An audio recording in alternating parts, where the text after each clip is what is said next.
old shack at. The bottles getting empty up the crack and we stacking chips. All of it's what I want. Plus money winners, that's what I'm on. You can say I'm gone. I prefer elevated public sports radio. Time to get educated, get produced. Leave the juice letting loose with so much abuse that the bookies wanna call it truth. They getting slaughtered. Can't forget Jeff and low baggers in the chat. That's a lethal weapon 'cause we be pubbing.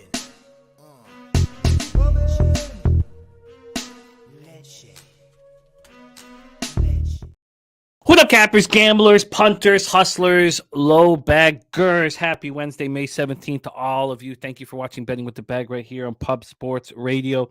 We swept last week. We've cashed in 9 of our last 10 shows. Feeling good, but more work to be done. I'm back from a short little mini vacay. Feel good, refreshed, ready to attack this board. Justin McElvey in the house is still on vacay in Virginia Beach. Day 6 of 10. Might not catch the show live, but want to recap Stacks Play Day over 8.5. Stacks Play Day record 10-11. Let's have a day. Stacks Play of the day is the raise over 8.5. So, a couple tests we've done with MLB.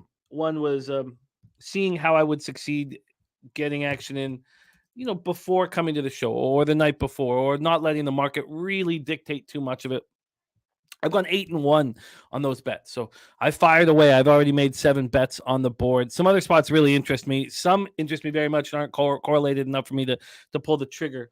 But I'm really excited. Really excited to work with Big Ragoo. Also to work with all of you guys in the chat. We have It's Darryl joining us for NBA. Fap win. 2-game parlay. Pittsburgh versus Detroit. Alternate run total under 9.5. And Washington versus Miami. Alternate run total under 9.5 for Fap win. I was too late. That was the one spot. So, when you're kind of waiting to get more information from the market, some spots are going to get away from you. The Marlins Nets, first 5 under 4. It's at 3.5. And wish I had grabbed it at 4. Too bad. Yes, Rick J. BetOnline is down. BetOnline is down right now for me as well. So I had to use all the Bet365 lines for my action. So that is happening to all of us. Nice. Justin McElvey says, wifey going shopping. I'll be here the whole show. I love it. Justin McElvey. There's Atlanta Wake and Bake. Said morning. Everybody won't be able to stick around getting windows tinted on the new truck. 3 days positive with baseball. Let's keep it going. I love it. There's the nuke worker in the house. And he says the Leafs were who we thought they were. Yeah, I was. Look, I was 4-0 on our show up until Friday, and then went 0-2, and then followed up with another 0-2 day in NHL. Thank God the Stars series bet came in. I literally was like, look, if the Stars don't win this series, then how wrong was I, in NHL? So I'm thankful for that. Those are my only futures left. Right now. I'm excited. Still excited. But yes, they are who we thought they were. Their playoff numbers, that core 4 playoff numbers, are in between what the Arizona Coyotes and Montreal Canadiens did this year in the regular season. So you got to move away from it, obviously. It's exciting time. It's exciting time for sports now, getting to the conference finals, both NBA and NHL. Also, we have our Preakness. The Preakness. This Saturday, I'm very, very excited about the show. 10:15 a.m. Razor and I will be ready to go. We've been running pretty nice on these horse shows, man. It's the most consistent I've been on these horse shows. Last Derby, that was 22 hours straight. And the shows previous to that, they've been very consistent. No horrific holes to climb out of lately. Up a lot of cash on both those shows. So I'm excited. I'm excited about what we do this Saturday. So please join us this Saturday. We have a huge weekend because Friday we have the NBA live stream for the Celtics Heat game. Dutch Boy Fresh will be hosting that on YouTube. Saturday we have Preakness all day and UFC all day. Sunday we're back. Sunday Night Live is back. We got a great baseball game. Bieber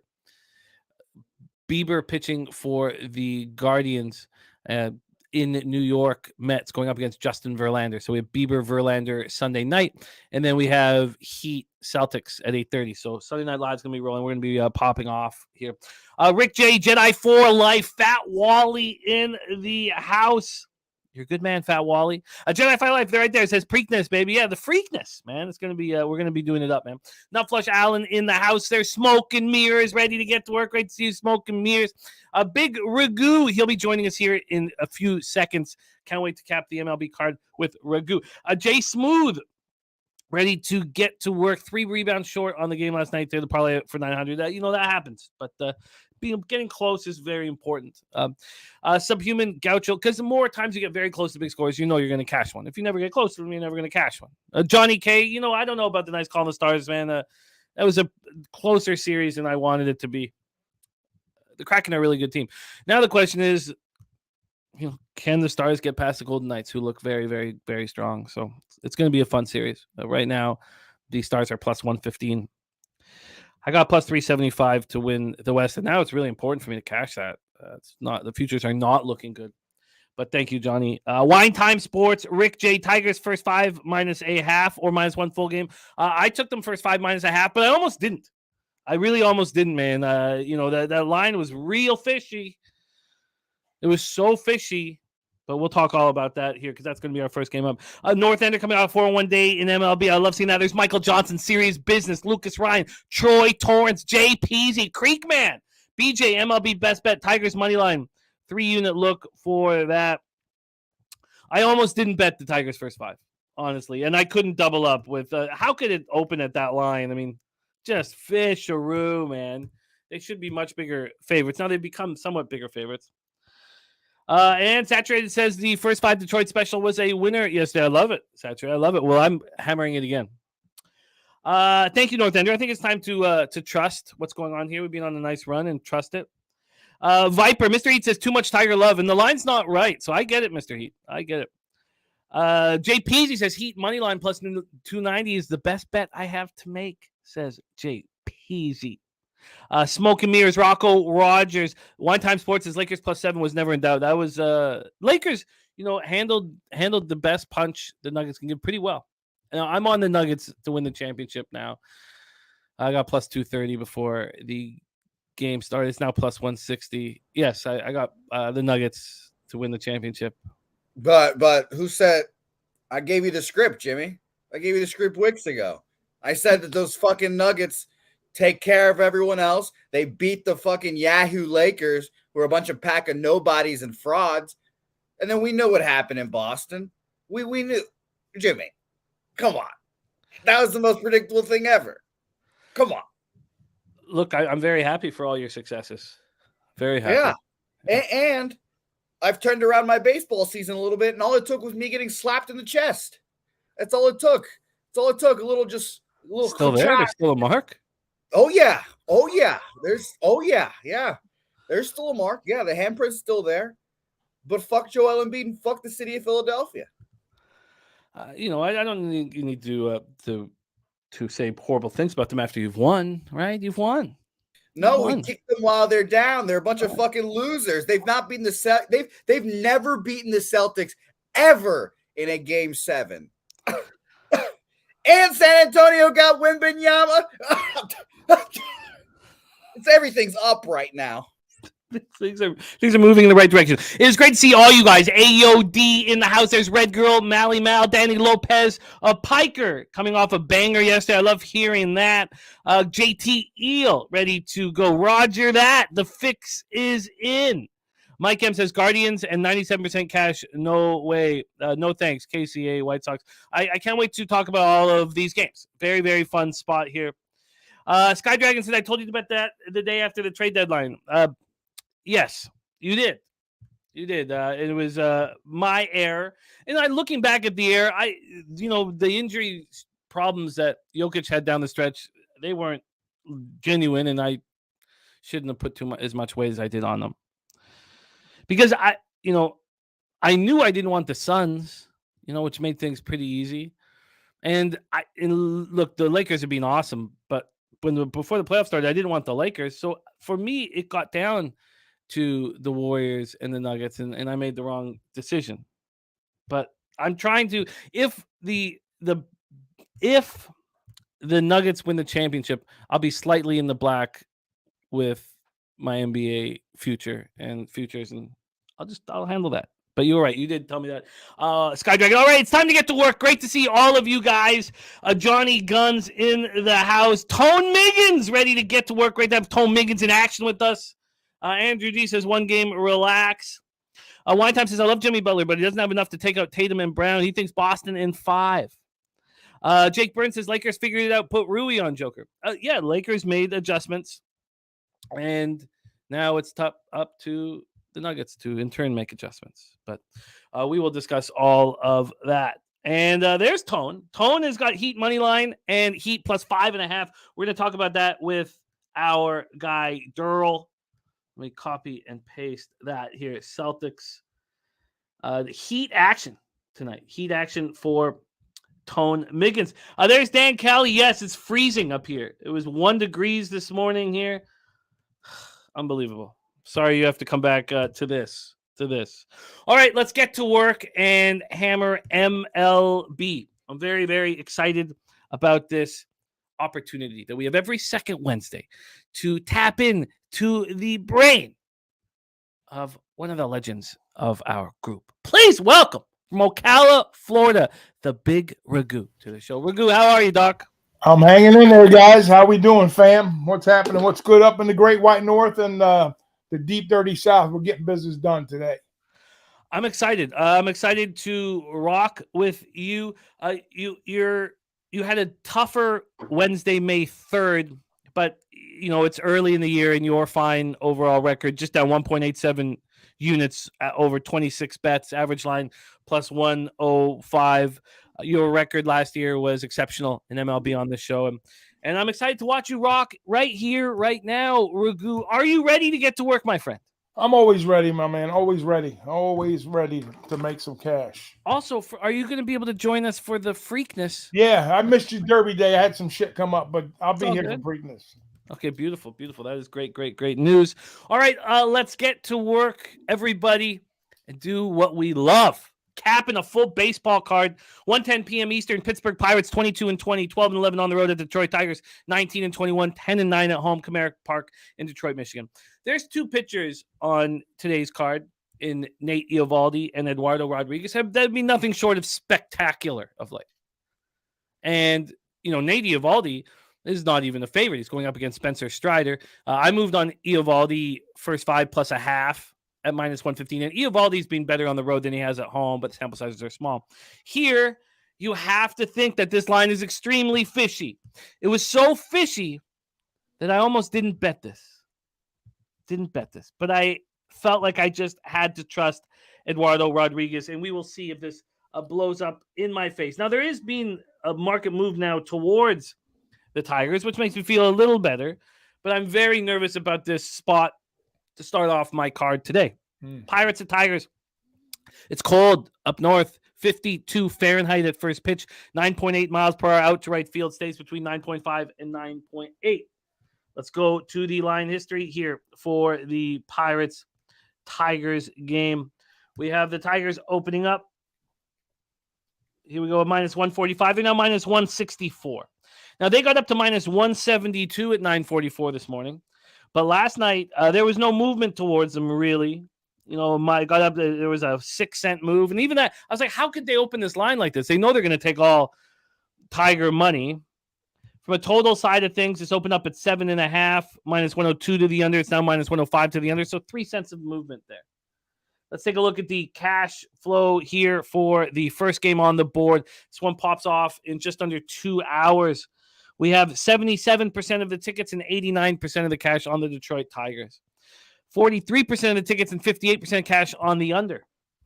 I would have some interest on this first 5 under as well. I had interest on it, but there's been an 8-cent move to the over. There had been a 12-cent move to the over.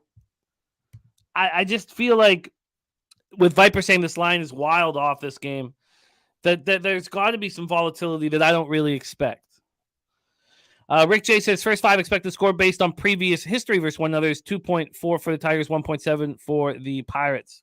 There's Juan Ruiz in the house. Great to see you. Piker says, Pirates are a team that is definitely looking to get back on track, has a better record, attributes a lot of its success to its ability to hit lefties. 265, 780 OPS they have against lefties. Comerica Park here. We have Rich Hill on the bump. He's been decent this year. 4.35 ERA, 1.48 WHIP, 36 Ks and 41 and a third, 36 Ks, 13 walks. Has allowed 8 home runs though. Last start, 3 2/3, 4 hits, 1 earned run, 4 Ks, 2 walks, and 4-3 loss at home versus Colorado. On the road, he's been pretty good. 2-1, 3.12 ERA, 258 opponent's batting average. Eduardo Rodriguez has been spectacular, and he's been spectacular at home. At home, he has a 0.42 ERA. He's allowed 1 run in 21 innings. Opponents hitting 141 off him. Coming off a 5-0 win at the Guardians, he went 7 strong, 4 hits, no earned runs, 8 Ks, 2 walks. Tigers hitting 249, 720 OPS versus lefties. They're improving there, and both bullpens are good. I couldn't move too heavy on this game. The line was messed up. I couldn't double up on it. I didn't, but I still pulled the trigger on Eduardo Rodriguez first 5 minus a half. I got that at minus 110. Even when the line started moving towards the Tigers, the first 5 minus a half didn't move. So right now it's a minus 170. So this was at minus 150 last night. The first 5's at minus 180. And let's just take a look at what the first 5 minus a half is, if it's changed at all. And it's at minus 115, so it's changed 5 cents. Look, I feel like this is a public spot. It makes me very nervous. I almost didn't bet it, but I did bet it. Take it away, Doc. Pirates, Tigers, first game on the board. Yeah. I mean, all the accolades to Rodriguez, what he's done this season, there's no question about it that he's the Dick Mountain pitcher right now. Like, we'll refer back to our guy, Jose Hill. Both of these pitchers, in actuality, have a real short sample size against opposing lineups, even though some of the bigger hitters have, hit Hill, in a small sample size, but no major damage there and a lot of first looks for the Pirates against Rodriguez here. So, and both teams, like you say, I think right now, the Tigers are second OPS against left-handers in the league, but their run differential is what scares me though with Detroit. If you look at the Central, I mean, most of those guys, except for the Twins, are a negative category. And we know the Pirates, like I said early on, there's always that team that gets out of the gates real quick. And the Pirates were that team. And I think they've lost like 12 out of the last 14 games. So they've kind of, moved back to the middle here. But, looking at the pitchers' matchups, the lineups and whatnot, I don't have an argument with Rodriguez here. And you saying it's fishy, I still think if the Pirates decide to get on track, and that's a big if, of course, with their OPS on the left-handed side of the plate is a decent look. They got the better pitcher at home. But I don't know, it's too much. Who said in the chat, there's a lot of love for a ton of love for Detroit here. And those are the type of opportunities that I like to look at going against. Not that I have it burned in my brain that it's an auto play for me to do something like that. It depends on the circumstance. But Rich Hill in the past, I think he's had some success against this Tiger ball club in his career. You can't take old numbers, but I think he's undefeated. It's 4-0 against Detroit. So maybe it's just one of those conundrum things for the Tigers. Where you go up against a certain pitcher. I believe in those theories. I really do long term. But anyways, I couldn't pull the trigger on either side here. I would lean Pittsburgh in this spot here. Like you said, fishy line, all the love going one way, and not a whole lot of familiarity on both sides. With going up against these pitchers, and the number indicates that we're looking at a 7.5. So does the 7.5 mean that Hill's going to get a decent outing too? For the game total, maybe a first 5 under. I have a rule of thumb when I'm looking at sevens. I'm leaning real hard on first 5 unders, which has been pretty good for me over the past. So I would lean really hard on the first 5 under here. I think it's more. I think the public is thinking that, hey, Pittsburgh bats are kind of quiet right now with Rodriguez going on the bump too. So that's a big part of it. But I expect Hill to get a pretty decent outing here. So I think that he's going to contribute too. So my strongest look would be a lean on the first 5 under here. Yeah, I get it. I'm right there with you. Minus 40% home run, minus 40% for home runs, according to Ballpark Pal, says our guy Joe Yurkovich. I just don't want to invest any more in this game. something's not right. I said to myself, if I wake up tomorrow and come back here and it's minus 150 on the Tigers, I'll buy off of it. I was completely ready to buy off of it, even though it's kind of an embarrassing thing to do. I was ready to do it, but it's minus 170, so at least the market's moving in this direction. Yeah. I like the first 5 under. Yeah. I like it. But I mean, that was a question mark for me. Was are they just thinking that Pittsburgh's bats are not going to show up, or is Hill going to get a decent outing? And I think Hill will have a decent outing today. So do I. And I also like the bullpens here. I like, there's been a 3-cent move to the under 7.5 at Pinnacle. On the first half, there's been an 8-cent move to the over. I'm just not going to get in the way of that. Mally Mouse's under is the play. There's our guy, Razor Sharp Pick, says uploading Gambler's first glance video for today right now. I love it, Razor. I've already talked about us on the Freakness. My co-host, Razor Sharp Picks, 10:15 a.m. on Saturday. So I'm just only going to move on this here. I agree with you guys. Joe Yergman says just parlay the Tigers with the under with great value, kind of correlated as well. Yeah. I get it. Let's just take one last look at where the cash is on that total. 43% of the tickets on the under, 58% of cash. Why would that first 5 be, being juiced up? It just all of this makes me uncomfortable, which is fine. You're not always going to find comfort in these lines, and there are some today that I do. With everything being said, I'm going to only move on the Tigers first 5 minus half and nothing else for me. Nothing else. So ready to move on. Ragu off of this spot on game 1. We got lots of afternoon action today, so a lot of fun for us. Let's get to work here. Next spot on the board, 3:10 p.m. Eastern. Minnesota Twins, 24-19, 10-11 on the road at the Los Angeles Dodgers, 27-16 now, 16-7 at home. We're at Dodger Stadium, Los Angeles, California. So I wanted to move on the first 5 under in this one, but I was not able to. Not enough correlation, I felt. But I think I can explain, what's going on here. It's beautiful weather in LA. 67 Fahrenheit at first pitch, 72 Fahrenheit a couple hours into the game. 7.6 miles per hour to right field, gets heavier as the game goes on, around 9.3 to 9.6 by the end of the game. Take a look at the line history here for this one. Sonny Gray versus Dustin May. We have the Dodgers opening up at minus 147, a huge move towards Minnesota. Huge. Dodgers opened up minus 147, they're now minus 128, 19 cents in the other direction. So a big move towards the Minnesota Twins. From a total side of things, it's opened up at 8.5 as a pick'em. There's been a 5-cent move to the over. In the first half, it opened up as a pick'em, and there's been a 7-cent move to the under. This move is new. It wasn't around, last night, but it's here now. This was even money on the under last night, even early this morning.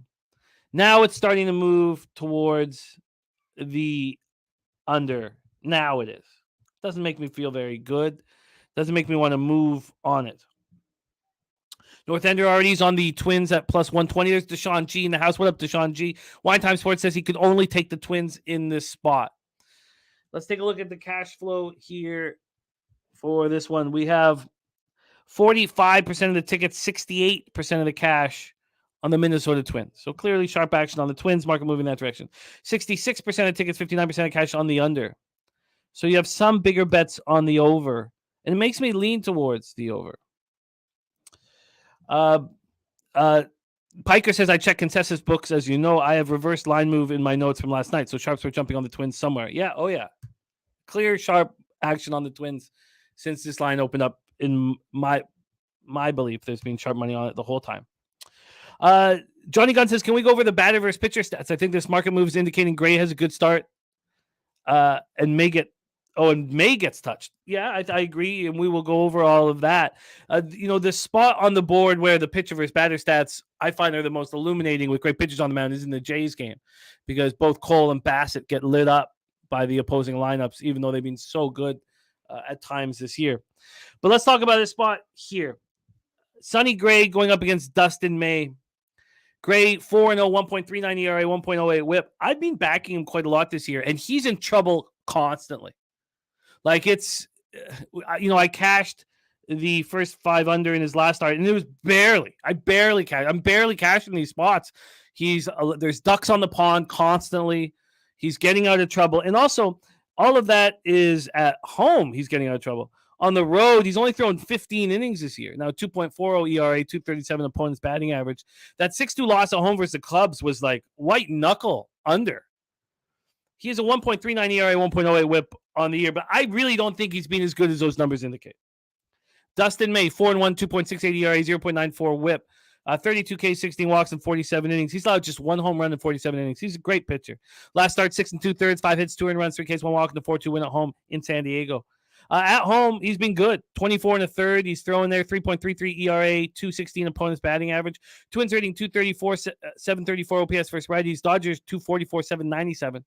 The Dodgers bullpen starting to get themselves together. 4.22 ERA, 1.35 WHIP. We expect them to continue to climb in the bullpen rankings. And the Twins bullpen 3.65 ERA, 1.30 WHIP. This is a fascinating spot. And in all honesty, I feel like I'm close to moving on the over. And I was thinking about this today because I was like, why are you scared first 5 under? And I went over why I was scared first 5 under. And then I was like, well, then why don't you just bet the first 5 over?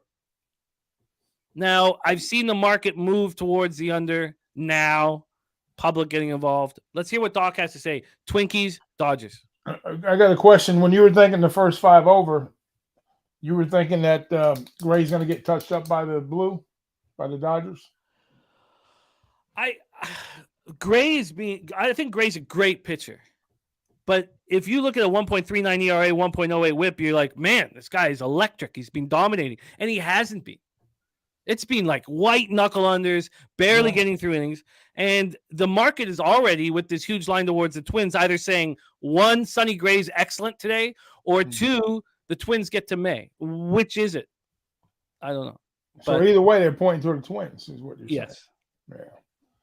So, yeah. Well, I agree. I mean, we know Sonny Gray, I'm going to call him a renaissance man right now, but he's having a pretty good year, and he's had some, solid numbers. He's undefeated.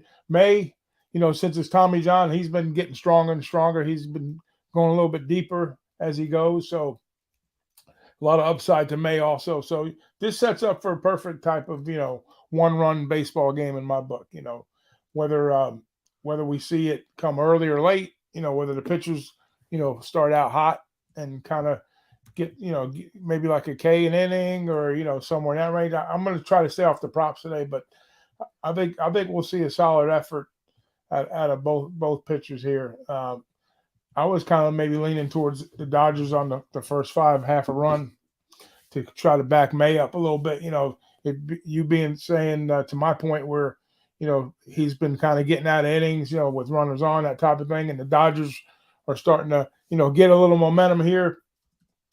And they're playing at home. And you probably won't see May this low too many times, but, he is going up against Gray. And I just think, some vulnerability with Gray and the Dodgers getting a little better.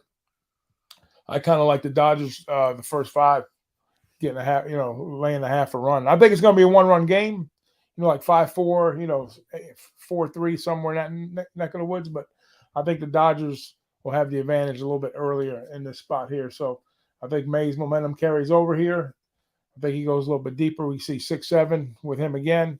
And then, Sonny, maybe he does 5, 6, 7 possibly. We'll see. And then it's up to the bullpens. But I think early on, I'm going to give the advantage to the Dodgers at home with May laying the half a run. Let's lock that in for you. JP says Twins have a 10% win rate in Dodger Stadium, and they won yesterday. Now they put up back-to-back wins. Questions, JP. And you guys know me. I don't care what happened yesterday. There's absolutely zero role in my capping. Yeah. I used to do a lot of stats, like if the guy in the third base or if the pitcher, with 3 days off, playing in daylight and the splits. I looked at all that stuff, but I'm living more in the moment too, Jimmy. It's like a horse race. Who's in form right now? How they performing?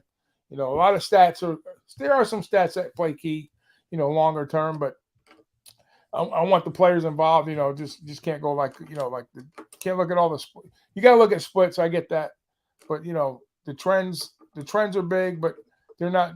I'm more into the numbers. I'm a hard numbers guy, so I'm looking at numbers when I give my stuff out. So I'm not so much on the trend side of things anymore. I used to play a lot of trends like years ago, but I find the last 10 years working the number side, recent form. That's why it's paying dividends. Yeah, I mean, and again, like, it's all about tracking your action and what are you personally succeeding with. Exactly. And no, I've done the same thing as you of late. But then we'll have a capper in the chat like Mike M, who we watch continually succeed, focusing on the trends. And that's I get that. I get that angle of it too. I really do. Yeah, and all these different cappers is what makes the show so special. So, here we go. We have spreadsheet play of the day in, which we will discuss. Baltimore -1. Diehard MMA has given us Gilbert Urbina at +115 for UFC. So we've got looks from Clint. There's Trans Canada in the house. I'm really excited. I'm refreshed. I'm really excited to cap this card with you guys. Let's line shop here for Ragu on the Dodgers first 5 -0.5. There's a +105 at Heritage and Bet Chris and Bookmaker. See if we can beat that anywhere. We have -0.5 at +110 at Bet Online. So it looks like Bet Online will be our best spot here. Bet Online. And don't forget, we have a page now on our website, pubsportsradio.com, that shows all the books that we have connections with. Bet Online will match you if it's a new account. If you hit the link through our website and type in Pub Sports, they will match you up to $1,000, 100% up to $1,000. They'll match you. So let's lock Ragu in. First spot on the board for Ragu is the Dodgers. First 5 -0.5 at +110, and you are on the board. Travis Levine says the Nerfie's so easy here. I find, just with the market movement, I think the sharps are on the over in this one, and that is completely taking me off the under. But I was looking at the same thing. There's our guy Angel Romero in the house. Lowbagger. Look at him. Says, what up, fellas? Hope all is well with you and your family. It's good to see you guys still hitting it hard. He is champion soccer play for today. Angel Romero lit our chat on fire during our first couple of years together, Pete and I, in Costa Rica with his soccer action. It is great to see you, Angel. A lot of people ask about you all the time, Angel, so great to see you. There's Von Polo in the house as well. Great to see you, Von Polo. I feel bad that about us kind of arguing last week, and you're such an OG low bagger yourself, and I apologize for creating a situation where we were kind of battling. It's stuck in my head the last week or so, because the last thing I want to do is piss off somebody who's had my back for so long. So I apologize for whatever I did to create that situation. Okay, I'm off of this spot. Dodgers first 5 -0.5 at +110 for the Big Ragoo. Let's move on to 3:10 p.m. Eastern. Cincinnati Reds 19-23, 7-14 on the road at Colorado Rockies 18-25, 9-12 home. And I love you too, Von Polo, and you've always had my back, and it's just stuck with me. I was at the fucking Great Wolf Lodge, and I was like, God, I gotta apologize to Von Polo. I gotta make sure that we're cool. So let's get to work. Graham Ashcroft and Austin Gomber. So here's another situation. There's Nate Dogg in the house. Great to see you, Nate Dogg. Here's another situation where I would bet the Rockies. I would bet Austin Gomber. When you look at Gomber's numbers, they're bad. But he's been better than it looks. He's been much stronger at home of late. He had that one start where he led 8 earned runs. So people look at this and see 19 in the third innings, 8.38 ERA, 308 opponents batting average. Piker says Great Wolf Lodge is parent purgatory. No, man. It was great. It was fun. I loved it. And Vital says Sharps and analyst on the Reds. It's not Sharps analyst. It's everybody's on the Reds. So let's see if it's sharp money. Mally Mouse says Ashcraft is a fade. It's everybody's on the Reds. And Ashcraft has never pitched in Coors before. So we don't really know how he's going to handle things here.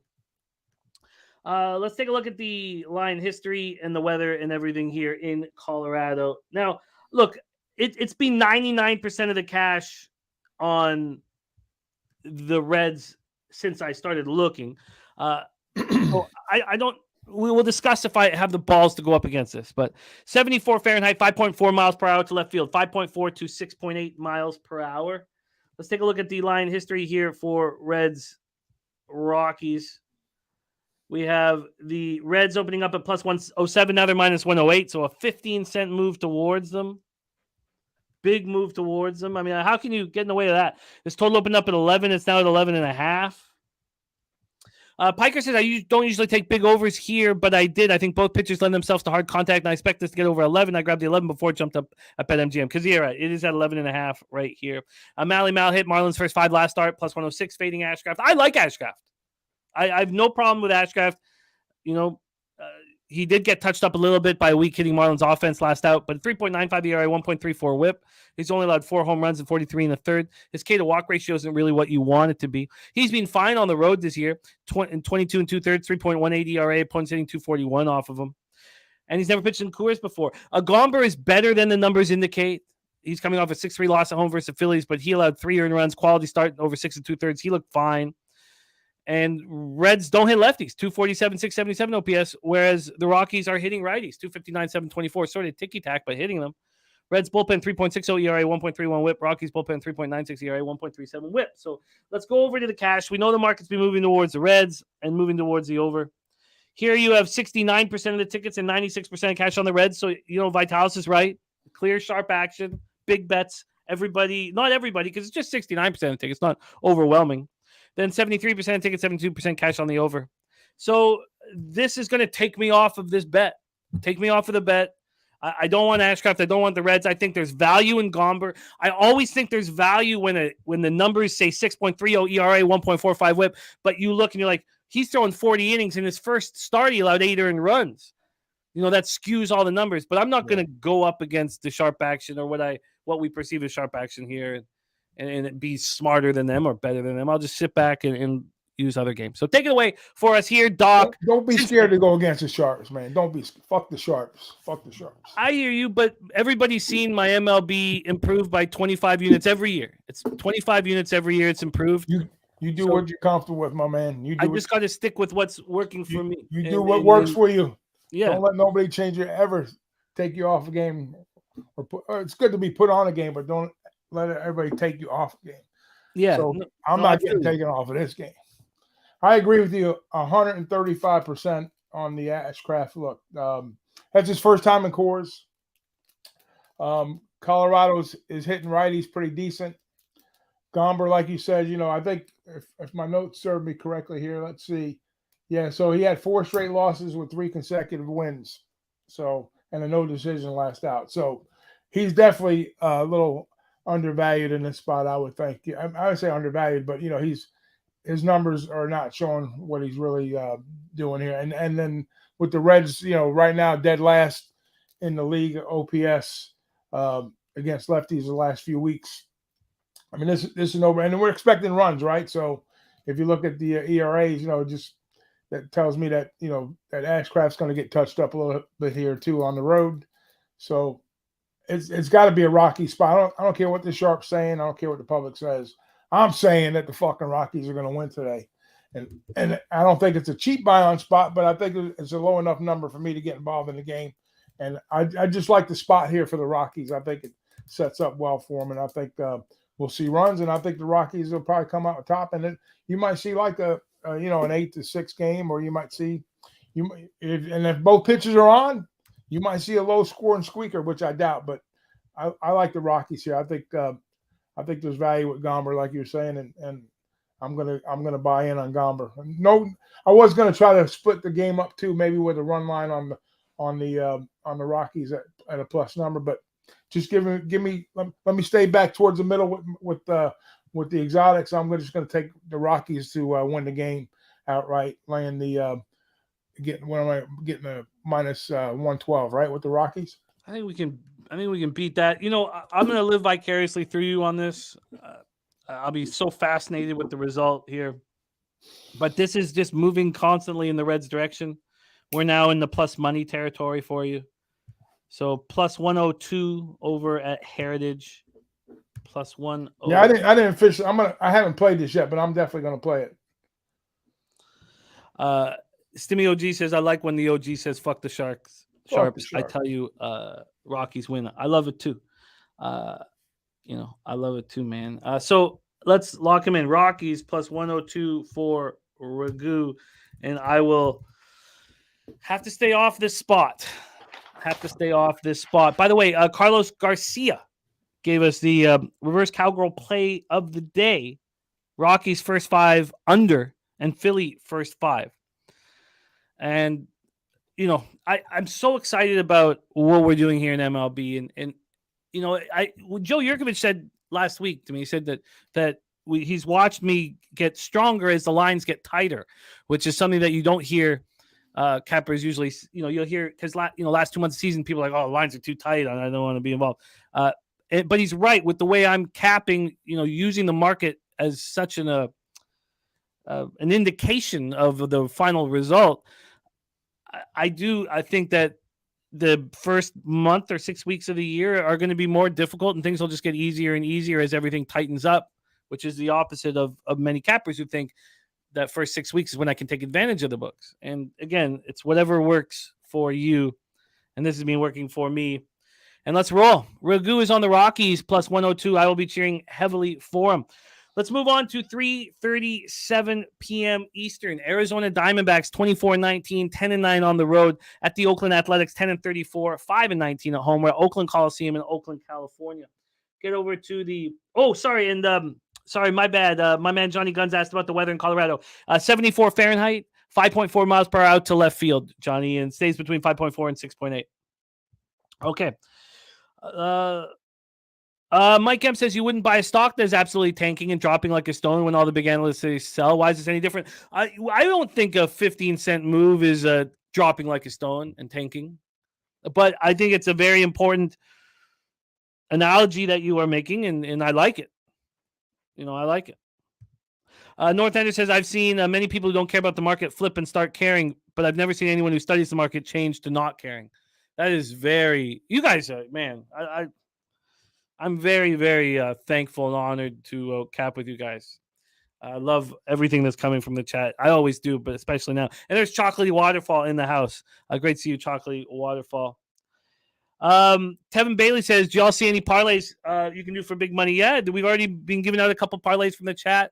Ragu and I aren't against them by any means. You hear cappers say you're an idiot to play parlays. That's the dumbest shit I ever heard in my life. If your bankroll is not big enough and you want big scores, let's say you only have $50 or $100 to bet that day, then why not? This is supposed to be fun. Now, if your bankroll is bigger, then it probably makes sense to make single bets. But all right, let's roll on. Next up for us, Arizona Diamondbacks, Oakland Athletics, 3:37 p.m. Let's start with that weather here. I think I was about to deliver it. 59 Fahrenheit, 5.3 miles per hour out to right, up to 7 miles per hour. Ryan Nelson going up against Luis Medina. Take a look at the line history here for this one. More afternoon action for us. We have the Diamondbacks opening up minus 154. They're now minus 152. From a total side of things, this opened up at 9. It's now at 9.5, but it's heavily juiced to the under. So it's still pretty much a juiced over 9, a juiced under 9.5 kind of thing. Let's go over to the cash flow here on this one. We have 94% of the tickets on the Diamondbacks and 65% of the cash. So this brings up a couple things. One, we see the Sharps on the A's every single day. We've been comparing them to the 2019 Browns. Sharps were on the Browns every day, and the Sharps lost every day on the Browns. But they're on the A's every day. Now, the market is not moving at all. There's times where we see Sharps on the A's, and the market's still moving heavily against them. Not today. Total-wise, 42% of tickets on the under and 60% of cash on the under, but we just seen it move to 9.5. So, Ryan Nelson, I did a bit of a dive into the Diamondbacks pitching staff last night, and I hung around capping Ryan Nelson for a while. They're giving him the opportunity, although they say it's, hanging by a thread. They're giving him an opportunity to be in the starting rotation here. Second round pick in the 2019 draft out of Oregon. Last start, he's been bad this year. 6.20 ERA, 1.55 WHIP, 40 and 2/3, 26 Ks, 11 walks, 7 home runs. They say after every great inning he has, he gets lit up in the next inning. 4 and 2/3 in his last start, 7-5 win at home versus the Giants, but he allowed 7 hits, 4 runs, 2 homers, 4 Ks. He's been obliterated on the road. 333 opponents batting average against him, 6 ERA in 15 innings. Going up against Luis Medina, who had a better start in his last at home versus Texas. 6 innings, 5 hits, 3 earned runs. This is a very tricky game with high volatility.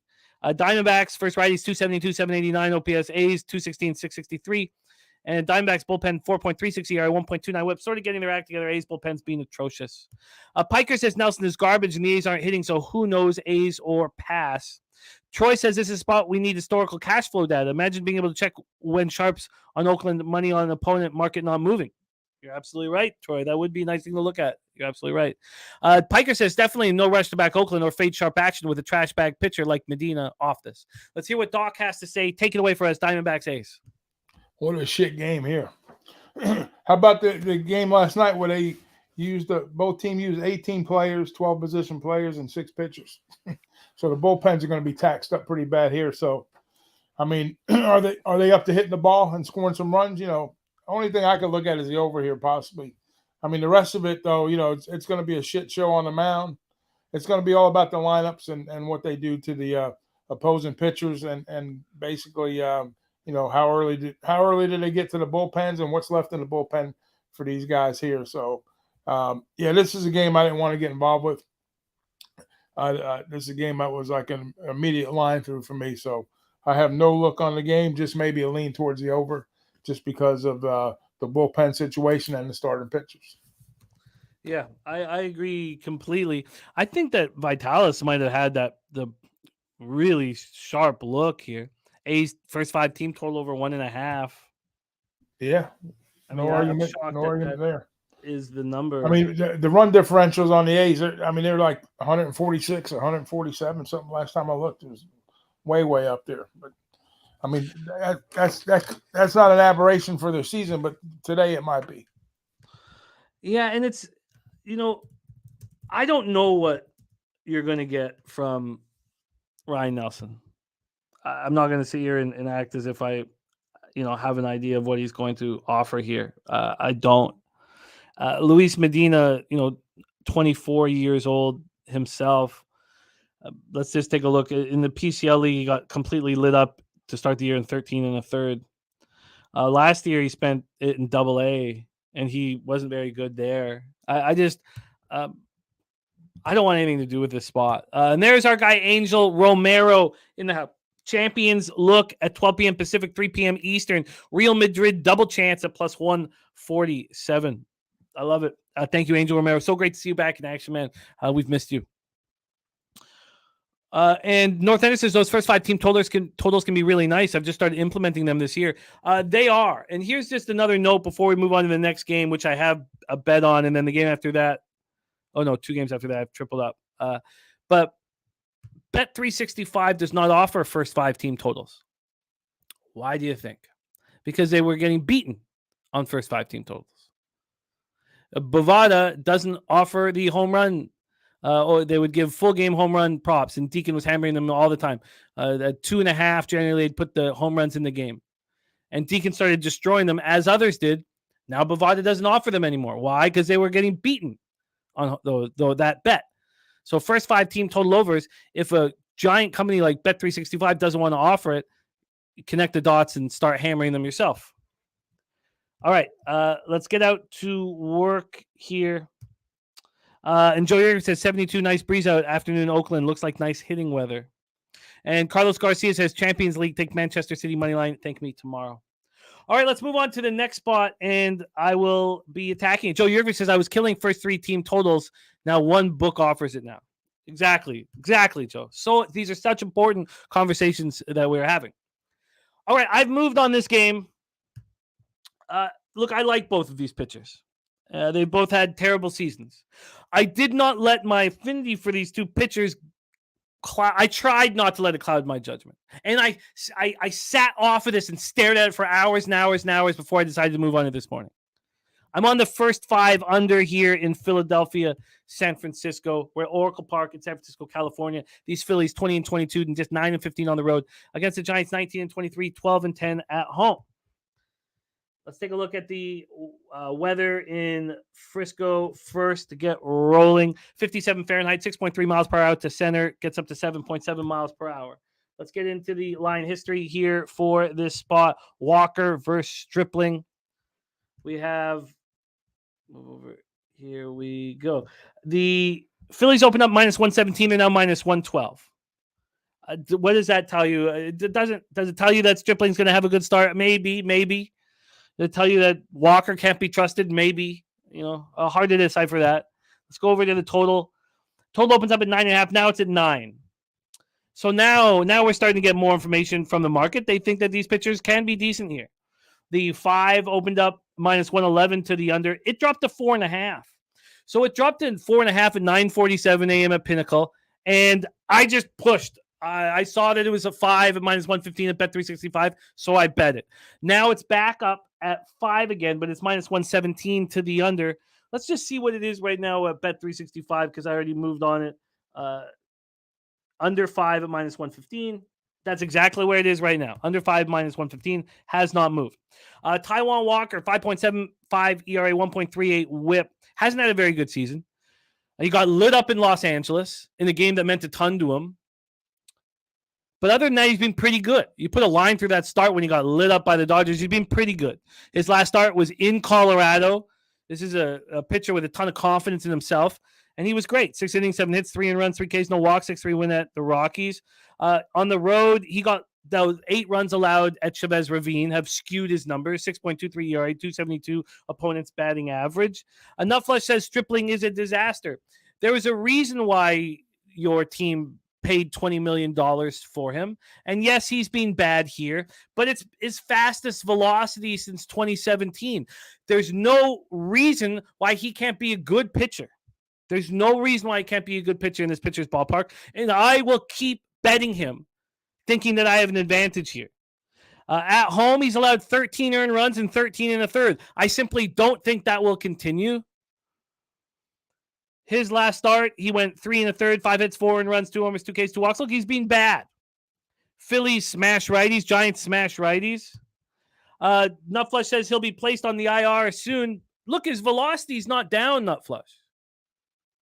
His velocity is not down. He will not be put on the IR soon. He's throwing faster than he's thrown since 2017. He's going to be fine. And I'm on the under 5 at -115. Take it away. Oh, did I do the cash flow? Shoot. Sorry, let me get over the cash flow here. So we have 72% of tickets and 86% of cash on the over. 72% of tickets and 86% of cash on the over. Huge amount of money on the over, and yet it's dropped from 9.5 to 9. The books are opening up their arms to anybody who wants to bet the over. Remember, this line came out at 8:24 this morning because we thought that Manaea might be pitching. So they're opening up their arms to people betting the over, and there's been 86% cash bet on the over, 58% of tickets, 58% cash on the Phillies, and the line's moving slightly towards the Giants. Take it away for us. Yes, clip that segment, Nutflush, my friend. Clip it, because his velocity is up, not down. Take it away for us here, Doc. Phillies, Giants. Yeah. So Phillies have been my go-to team on your show the past couple of weeks on the run line. I think I caught him last time on the run line again. So why ruin a good thing? I know you like the other side, but and they're real spotty with runs. I mean, they're terrible on the road. They do hit righties very well, but they feast or famine. I don't like betting into teams that are coming off losing streaks. Like, to me, a streak is 3 games or better. That to me is a streak. But most of your streaks in MLB, they're that short streaks anyways. They're like 3-4 games, and that's it. But anyways, I don't like betting into streaks, but I think they're always live with their bats, Philadelphia. They're feast or famine type team. I got to see. I think Walker in this particular point in the season is the better pitcher right now. And I think, and then, like you said, you're thinking that the money's coming in. There's more bets coming in on the over, but the line's showing the under, right? So we think both pitchers are going to get a better start here. Is that We do. That's what Yeah, the number. and every single person in the chat's on the Philadelphia Phillies, and the markets move 5 cents towards the Giants. Yeah. So yes, it tells me that Stripling is not as bad as his numbers indicate. Yeah. So I mean, is it my most confident play today? No, not really. But I don't, like I say, I normally don't bet into streaks. But Phillies are getting guys on base, but they're not pushing them across. They're leaving. They left. I think they left 12 on yesterday, as a matter of fact. So maybe they pick up the runners today. Maybe they don't. But I'm just going to go with the bet that I've been using most of the season long in spots when I've been on the show. And I'm going to see if that streak continues. I'm going to be on the Phillies on the run line -1.5 at a big plus price. Let's get you the -1.5 right now on the Phillies. Now, this sort of reminds me of Manaea's last start. I said similar things. No, Manaea's velocity was down. But so look, this can blow up in my face. That's part of making these predictions. And I didn't bet the Giants, but I bet the first 5 under 5. So I'm putting my money where my mouth is, and we'll see where this how this bangs out in the end. But let's see what we can get Ragu here on the Phillies -1.5, +143 at BetCris and Bookmaker, +145 at 5 Dimes, and we will give you the +145. So Ragu is on the board. Phillies. Oh, sorry, Philly. Yeah, Phillies -1.5, +145. There's Dabby Cab in the house, and Billy Friedrich saying it's at +145 at Bookmaker as well. Rick J says Phillies batting .354 versus Stripling. Let's take a closer look at that here. See if I'm able to punch any holes into that. So I thought I had it up here. Sorry. I'd like to get that up if I can find it. Here we go. Okay, let's fire this up. I feel like that the Phillies may be able to get to Stripling, or may have got to Stripling in the past and all that. And that I just think that Stripling received a $20 million contract from this squad for a reason. And then you could say, well, he's not part of the starting rotation for a reason. And that would all be completely valid. Against Stripling, well, so Harper's 6 for 10, but hasn't hit a homer. Real Muto is 4 for 7. So yeah, the two studs on the team, smash them. I'm ready here. All right, let's roll here, and don't worry, Debbie, you'll have lots of time here on the show throughout the year to improve your record. And I know it's been strange because you've been succeeding on days when you're not on the show, but we believe in you, man. And Debbie Cab's going to be back with us on Friday. But let's roll on. Ragu's on the Phillies -1.5 at +145. I'm on the first 5 under 5 -115. Let's move on to 4:10 p.m. Eastern. Kansas City Royals at San Diego Padres. You want to talk about terrible takes? There was a time during the pandemic that I thought Carlos Hernandez was a future Cy Young winner. That's how wrong I was there. Now he's a bullpen piece, and this is a bullpen day for the Royals. A bullpen of 4.86 ERA, 1.43 WHIP. They've been better. Gifted Cartel says Yarvish can hold it down against the Royals on the road. Padres smash spot. Well, it's not going to be cheap. It's not going to be cheap here to back the Padres if you want them. Let's take a look at the line history for this spot. We have the Padres opening up -250. They're now -281. So we can take a look at the run line. Run line opened -1.5, -123. Now it's -134 at Pinnacle, so it's not too expensive. From a total scenario, it's opened up at 8.5, and it's now just moved to 9. Let's take a look at the weather in San Diego and then get over to the cash flow as well. Weather-wise, 65 Fahrenheit, 7.4 miles per hour left to right, slightly in. And cash flow for this one, you have 83% of the tickets on the Padres and just 37% of the cash. So we see sharps backing these big dogs often this year. And sometimes the line doesn't move. And when that happens, you can probably gather that the dog is live. And sometimes live moves heavily like it is here. Ray Charles, thank you, my friend. Great to see you, man. So Carlos Hernandez has been a disappointment, but it's just a bullpen start. He won't be there for long. Now, he does have 24 Ks in 20 innings. I do think he's got great stuff, but hasn't been able to utilize that as a starting pitcher. Yu Darvish coming off 5-3 loss at the Twins. He went 6 innings, 4 hits, 2 earned runs, 1 homer, 7 Ks. At home, he's been very good. 24 and 2/3, 2.55 ERA. Opponents hitting 230 against him. The Royals are hitting 229, 661 OPS versus righties, about the same as the Friars. 212, 674. Royals bullpen, I already went over, is bad. Padres bullpen, 3.62 ERA, 1.21 whip is being getting better by the minute. Take it away for us here, Ragu. I'm not on the spot. Yeah. Are you, Royals, Padres? This is a pricey game, lofty price for Darvish. I think Darvish has a good outing today.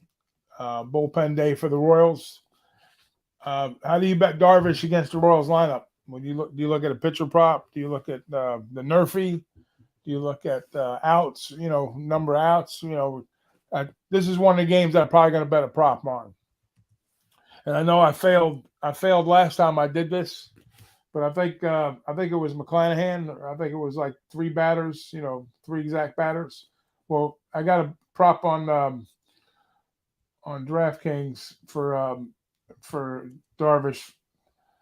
3 batters to the plate, first inning. Royals plus 115. So that's telling me Darvish is going to retire his side. So I'm going to bet on Darvish. I know our boy Dabby's a big Darvish guy, so shout out to him. Don't let me down, Dabby. Give me Darvish 3 outs, first inning, plus 115. Under 3.5 batters at plus 115 in the first inning. First inning, under 3.5 batters. I love it. Lock it in. Nut Flush says he's going to put together a side bet that both Stripling and Minai won't be in the rotation by the end of the year. They're both not in the rotation now, so you'd think that your side would be at least more than minus 200, probably minus 250. So, minus 250 to plus 210 if your book takes 20 cents on each side. But we can discuss more about this. All right, Royals first inning under 3.5 batters for Ragu. Let's move on to a triple up for me.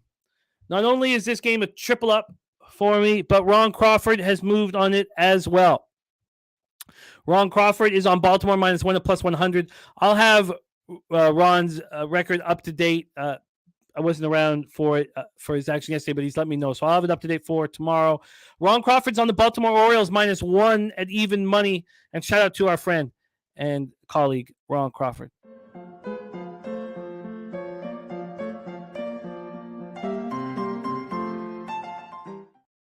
All right. Triple up spot for me. 67 Fahrenheit, 11 miles per hour in. And it starts dying off as the game goes on.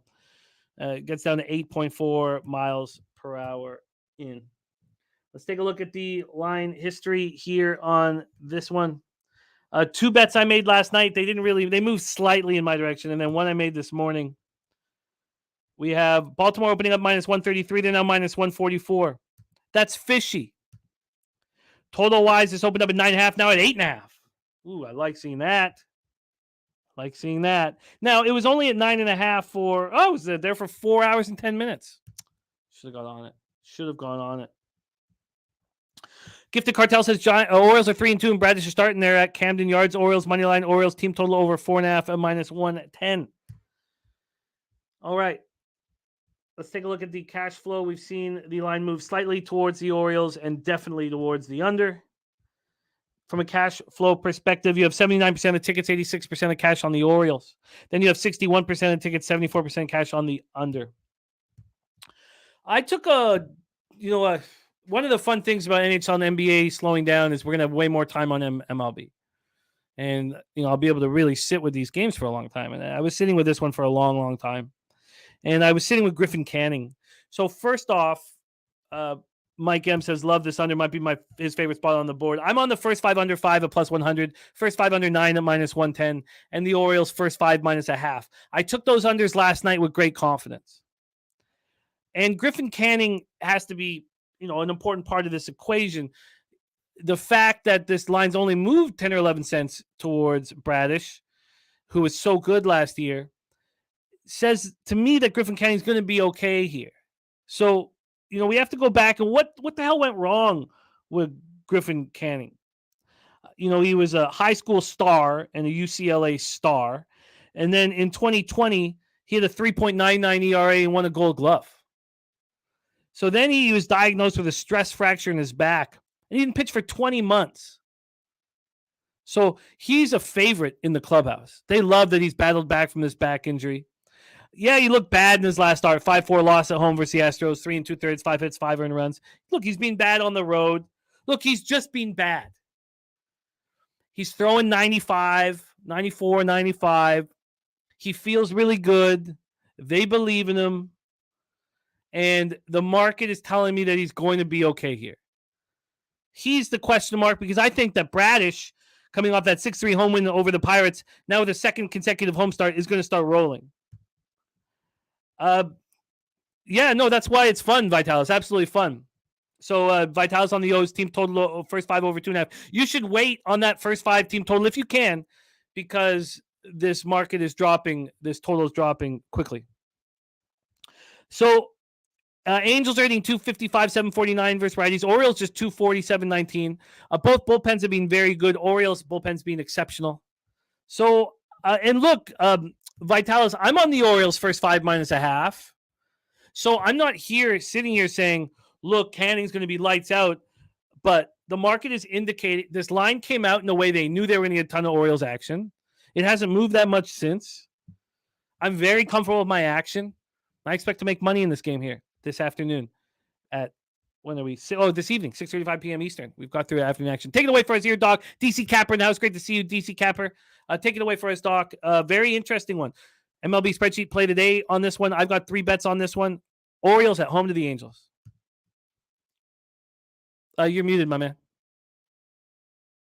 Sorry about that. Yeah, okay. Definitely an interesting game for sure. Both Canning's numbers are not great, but his record's better than what his numbers are, and vice versa for Bradish. So I think somewhere in the middle of these teams, both of these pitchers are going to have a decent outing. And I totally agree with you on that underlook there for sure. And I lean Baltimore in the first 5 also. But my look here would be like the first 5 under. I think both of these guys are going to come back to the middle. And I like Canning. Like I say, Canning's numbers, he has one of his wins on the road. I think he shows up in Camden. I think both these pitchers hold it down early, and then we get. Even though I think Baltimore has a better bullpen, and 9 is a tricky number. I don't want to get involved with the run line, even though the best team in MLB has been in the past couple of years.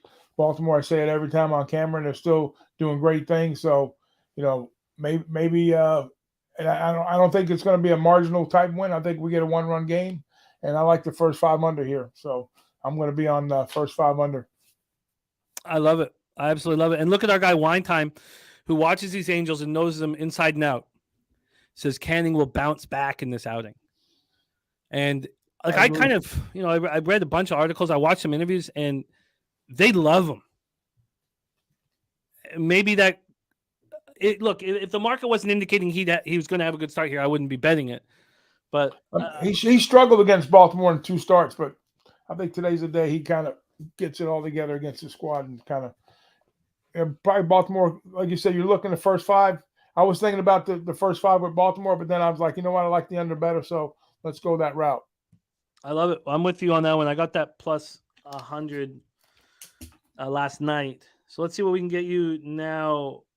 First 5. So we do have, and of course, notice who's moving it to 8.5 in this one. We have, let me move over here. We have the Sharp Books moving it to 8.5, Pinnacle, Heritage. Okay, but let's look at your first 5 here.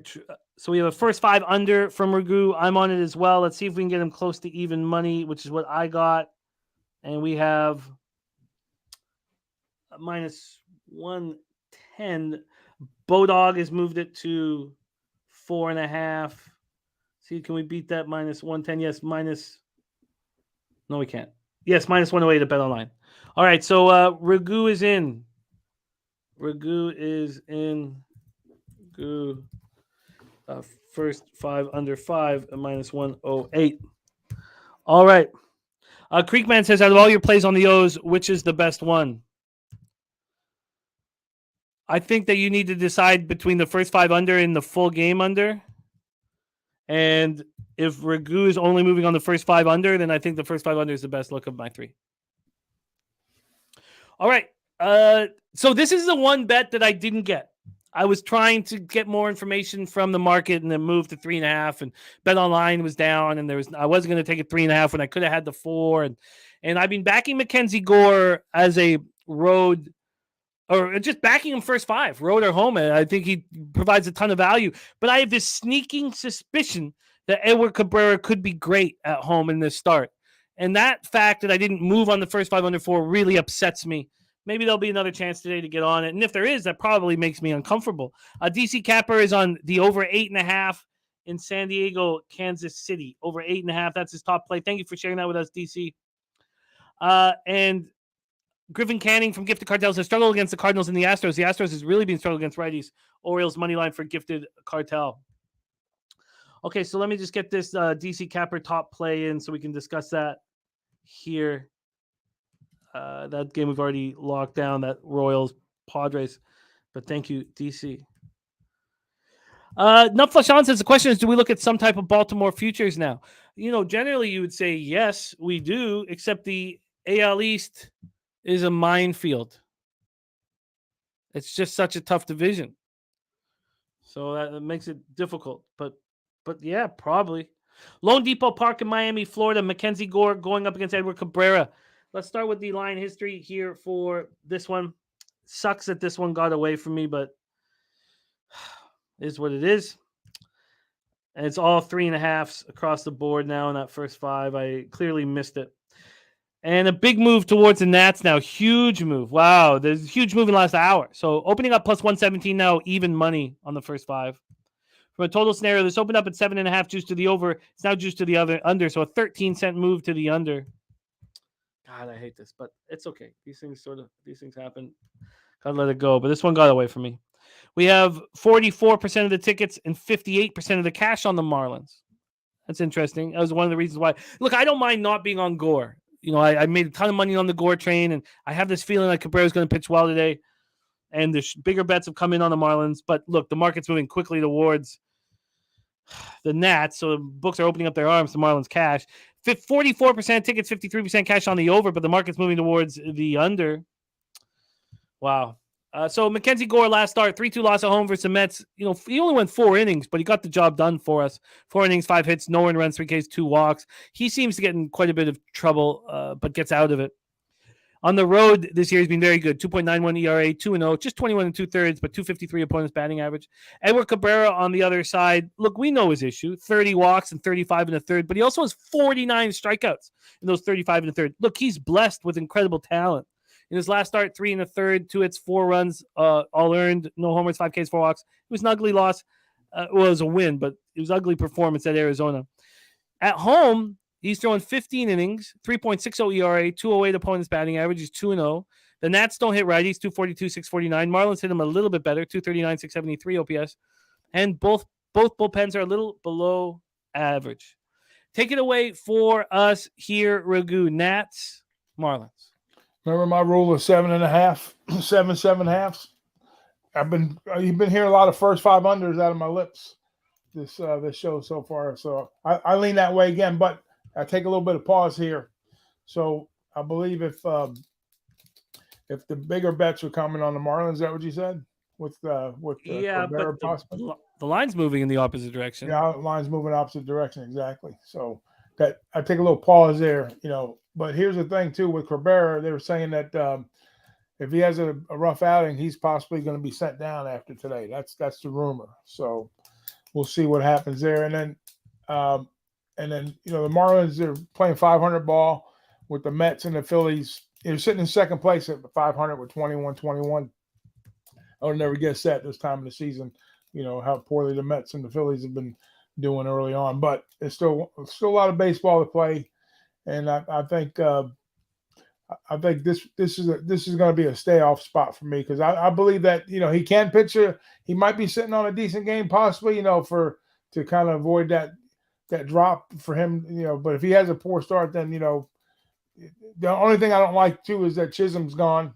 He got hurt, and there's been some question marks in the dugout with the managerial with the moves they've been making in the field. So there's a lot of uncertainties with the Marlins. I mean, their run differential is really, really big here, and like you said, you've been riding that Gore train. So I couldn't find a solid angle either way. So it's a stay off spot for me. Yeah, I have to let it go. I wish I had that first 5 under 4 in my pocket. Got away from me. Let's move on to a very, very fascinating game. Great to see Noli Knows in the house.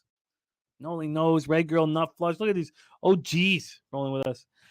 New York Yankees, 25-19, 9-9 on the road at Toronto Blue Jays, 24-18, 12-5 at home. We're at Rogers Center in Toronto, Ontario, and it's freezing cold. Roof will be closed. Garrett Cole going up against Chris Bassett. The roof's been open for the last few days, so keep that in mind. The ball travels much better with the roof open. Roof will be closed here. Let's start with the line history for this one. I don't have confirmation or anything that the roof is going to be closed. I should also say it was 1 degree this morning. It's freezing. The Jays opened up at plus 104. They're now minus 102. 6 cents of movement towards the Jays. This total opened up at 8. It has dropped to 7.5. My first thought was, God, it'd be on the under in this one. It didn't move till 7.5 till 12 minutes ago. It did move once at 2:19 a.m., but it came back over. Let's take a look at the cash flow here for this one. We have 58% of tickets, 79% of cash on the Yankees. Lines moving away from Cole. You have 41% of tickets and 46% cash on the over. Garrett Cole has not looked good those last 2 starts, but they were against the Rays, and the Rays are a thorn in his side, and so are the Jays. These 2 pitchers have both been excellent this year, and they both have very bad numbers against the opposing lineups. On the road, also, Garrett Cole is a 4.34 ERA, and opponents are earning 260 off him. Now, of course, that's just an 18 2/3 inning sample size. Bassett's coming off of a completo. It was spectacular. At home against the Braves, allowed 2 hits, 8 strikeouts, 2 walks. He's been very good at home. Batters are hitting 128 off of him at home. Yankees versus righties, 243, 729 OPS. Jays versus righties, 254, 741 OPS. Yankees bullpen, 3.17 ERA, 1.27 whip being very good. Jays bullpen being pretty good at times, 3.90 ERA, 1.25 whip. Excuse me. Billy Frieder says Bassett out dueled Strider in his last start. Now, Flush Allen says, does Cole not get to use the sticky stuff on the road? This reminds me of the Dodgers spot where initially you look at these 2 pitchers like it's got to be an under, and then you look further and say, oh, I don't want the under, at least for me. Does that mean then that you bet the over? I don't know. Let's hear what Doc has to say. Yankees, Blue Jays. Yeah, we get another barn burner here with this game here. Weather permitting, like you said, undefeated. I mean, when are you going to see Cole at that kind of number? Against a pretty tough Bassett.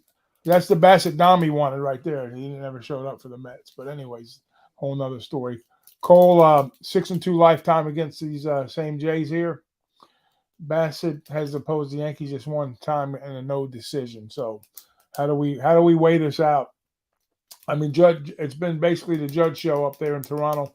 He took the first 2 early on his bat.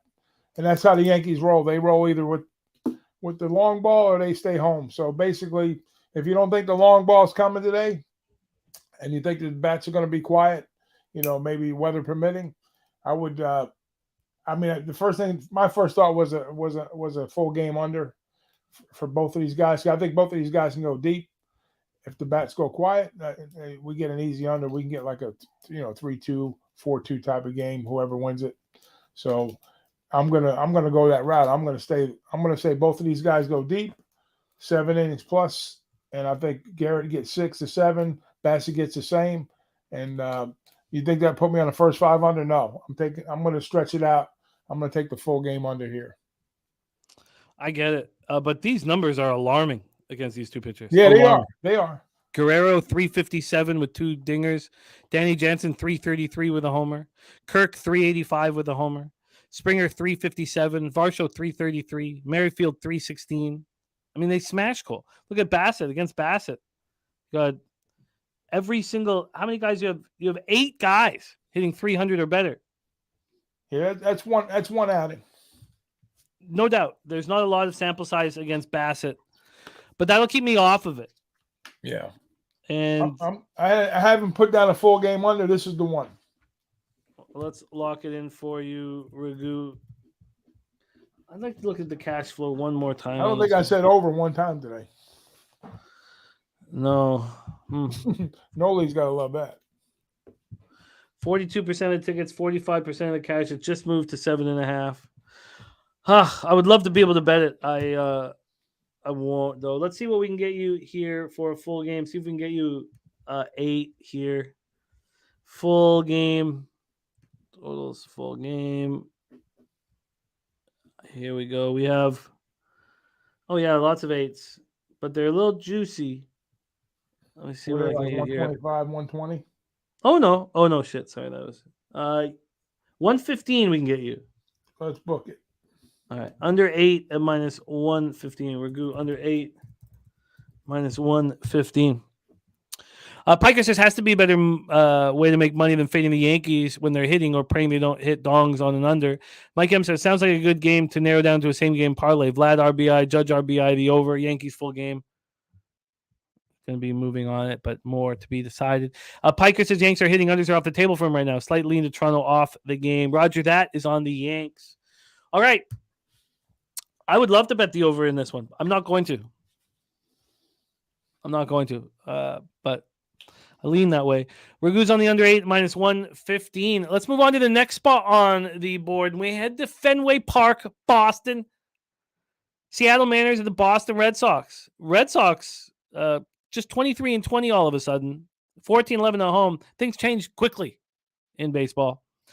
Let's bring in our Boston Red Sox expert, a man known for his sweet tea tits and getting slapped in those very tits. Please welcome Jose Bouquet to the show. Jose, how are you? I'm doing well. I can't complain. Like I said, that's the slap that changed the season. Is it loaded up, your slap? Yeah, it is actually. Pop it out. I haven't seen it. Was it a Ric Flair chop? Breathe, bro. So this is gonna be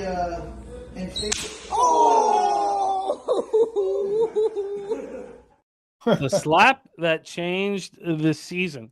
Marco Gonzalez going up against Brian Bayo. Gonzalez versus Bayo.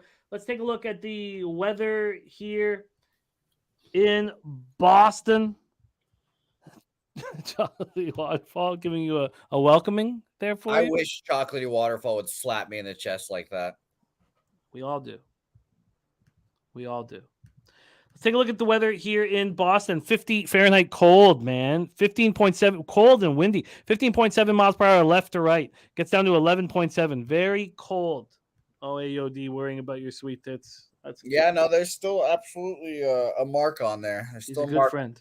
He's a good friend. Let's take a look at the line history here and then the cash flow. Here we go. Move over. Okay, so the Red Sox opened up minus 119 and now minus 123. 4 cents in their direction. This total opened up at 10. It's now at 9.5. 9.5. Let's take a look at the cash flow here. We have 67% of tickets and 96% of the cash on the under, and it finally moved. Why did it take so long to move to 9.5? Well, I guess it didn't take that long.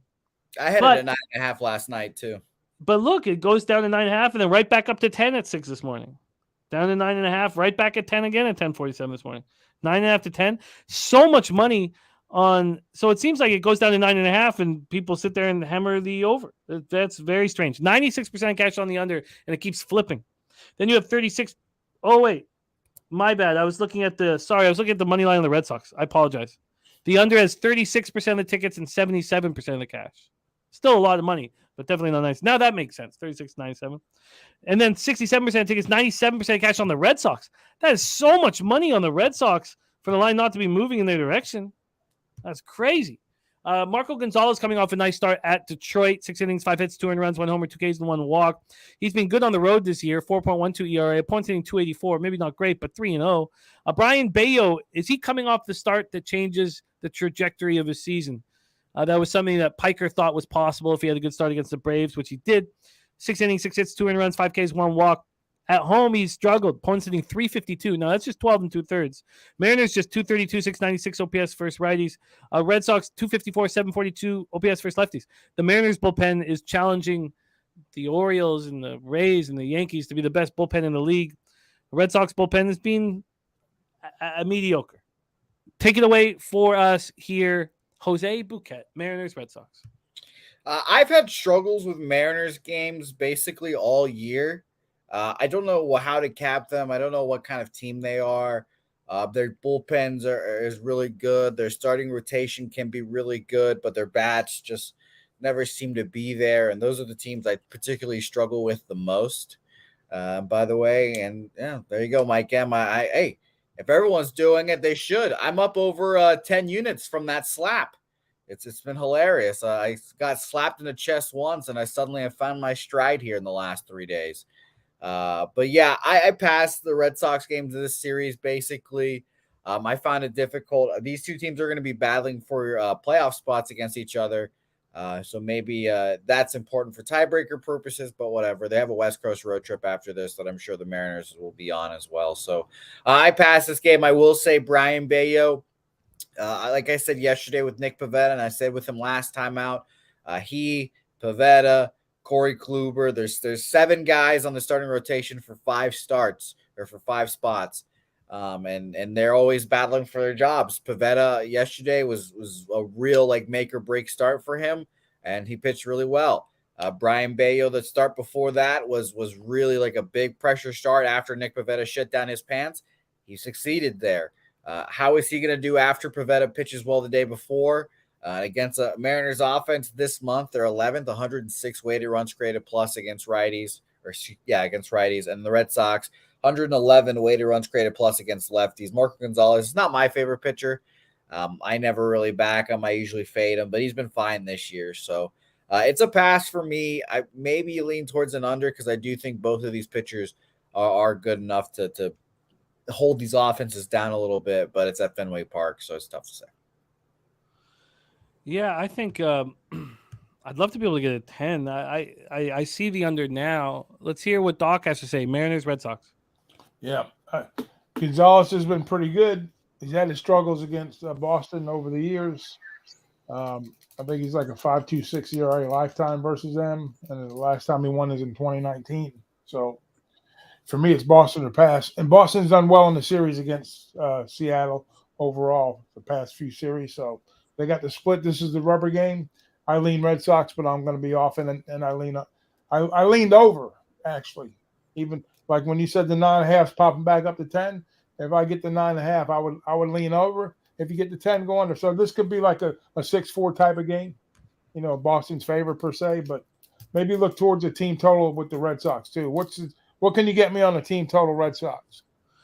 Let's grab it for you. It's so cold in Boston. Is that? Yeah, that's the other thing too. It's a little nipply out up in the Beantown. And it's super windy according to Swish, 17, 15 mile an hour winds blowing to right field. And by the way, shout out to Sweaty Butcher. Sweaty Butcher and I are already making plans for Jets Raiders in Vegas, November 12th. So that'll be fun. That'll be dope. You that's the week after the Breeders' Cup.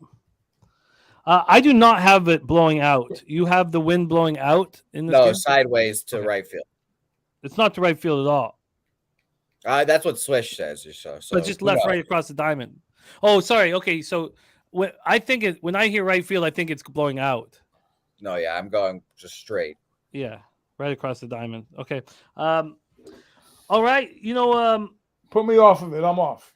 Yeah, I guess I'm off as well. Beefy bets. Spencer Strider to record a win. Brewers vs. Cardinals over 8. Marco Gonzalez over 3.5. Strikeouts at plus 569. I guess I'm going to be off of this, but if this wasn't going from 9.5 to 10 and 9.5 to 10, 9.5 to 10, I would then move on the under in this one, but I'm not going to do it here. So let's move on. Jose, do you have a say hey play of the day for us at some point on this card, or is that? I honestly, it's a pretty sparse card for me. I only have really 2 leans so far on the card that I don't feel particularly great about. So I guess not. I can definitely jump on to talk Brewers Cardinals because that's one of the leans I have. I'll jump on and chat with you all. But yeah, I'll be back, of course, at 4 p.m. Central, 5 p.m. Eastern. Dabra Cadabra joins me. A triple up with Dabby today, or this week, I should say. Today, Dabby Cab. Saturday, Dabby Cab. And I'll be doing that show side by side beside Dabby Cab and his palatial estate he has. We'll be going to Rockies Rangers that day. So, inject that into my veins. Who knows who's going to pitch there? I hope it's Nasty Nate. But yeah, it's going to be a fun time. So if any Dallas area cappers are in there, jump on Saturday and come to the game. It'll be a lot of fun. I love it. I love it. And by the way, I've never been to an NFL game before. So maybe the Sweaty Butcher and I will figure that out too. So it'll be a whole lot of fun as well. It'll be dope, man. Dope, man. All right, let's roll on. Next up for us, Tampa Bay Rays, 32-11, 13-8 on the road at New York Mets, 20-23, 7-9 at home. We're at Citi Field in Queens, New York. I thought this was going to be easier to get involved in than it turned out to be. I thought that I could bet the Mets first 3 and Mets first 5 money line. I couldn't bet the Mets first 3. I did get the Mets first 5 in, very expensive.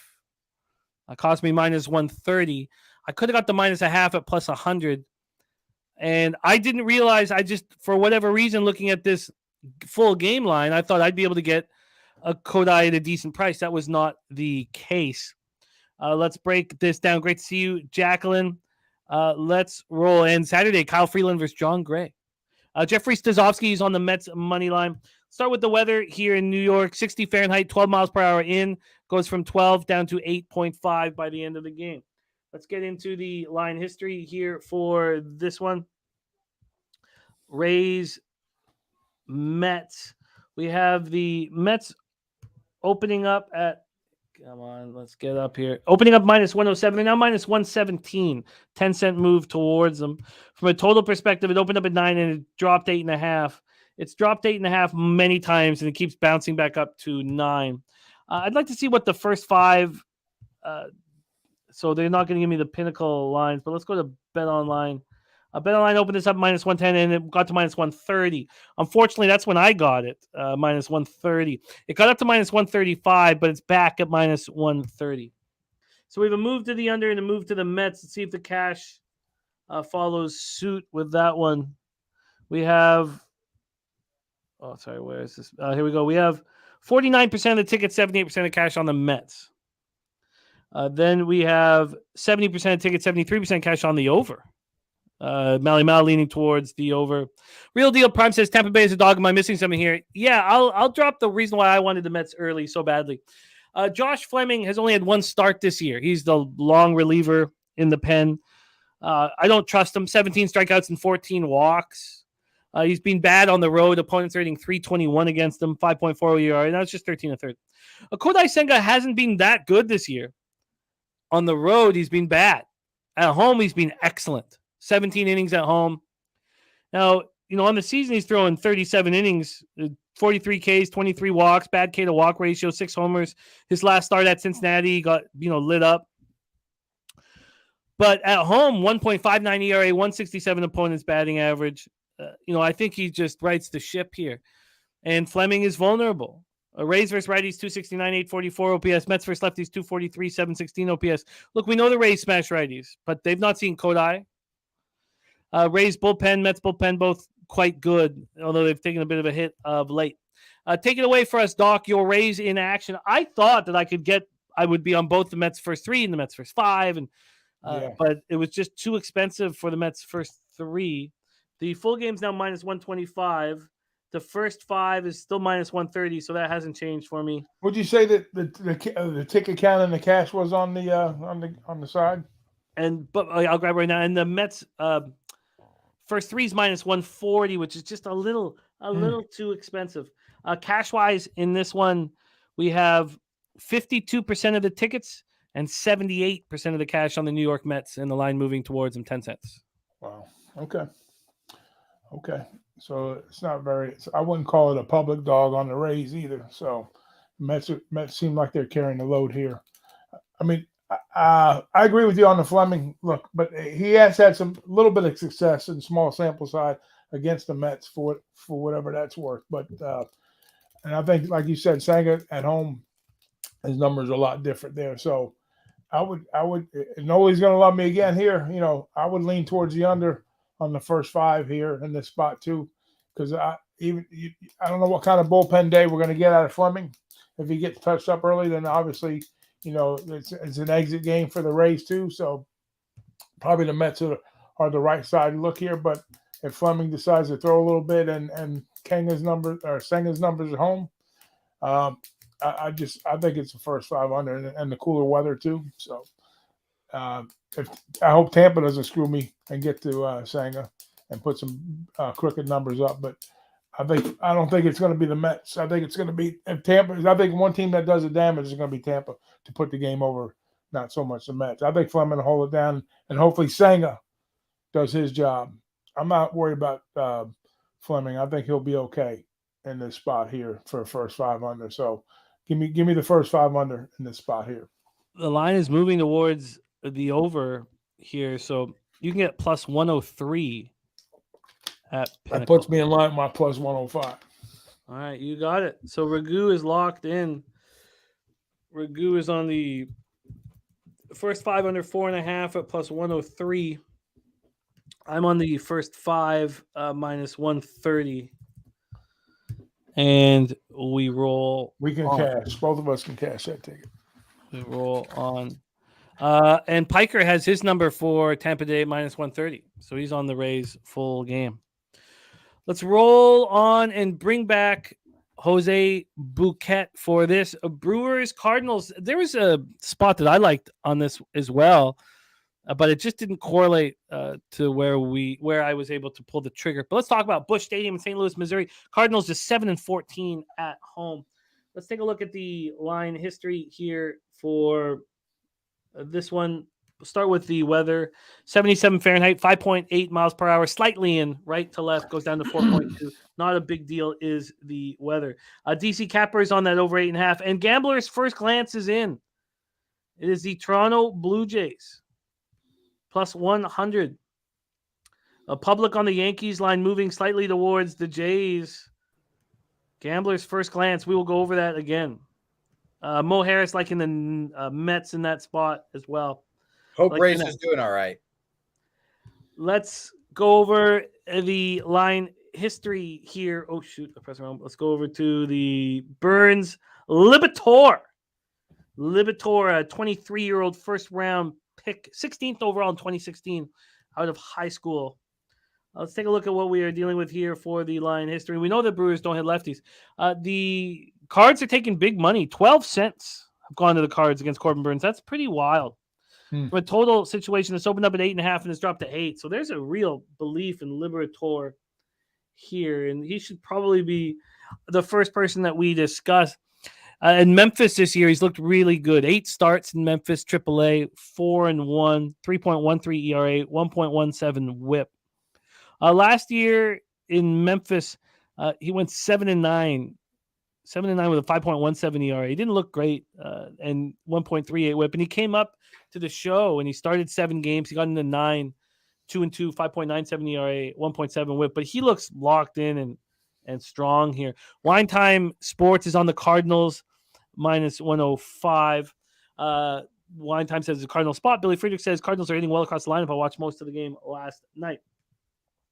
So that is a move towards the under and a move towards the Cardinals. Let's take a look at the cash flow and see if we got some correlation here. We have 37% of the tickets and 87% of cash on the Cardinals. Big bets coming in on the Cardinals. Then 77% of tickets, 84% cash on the over. On the over. Wild.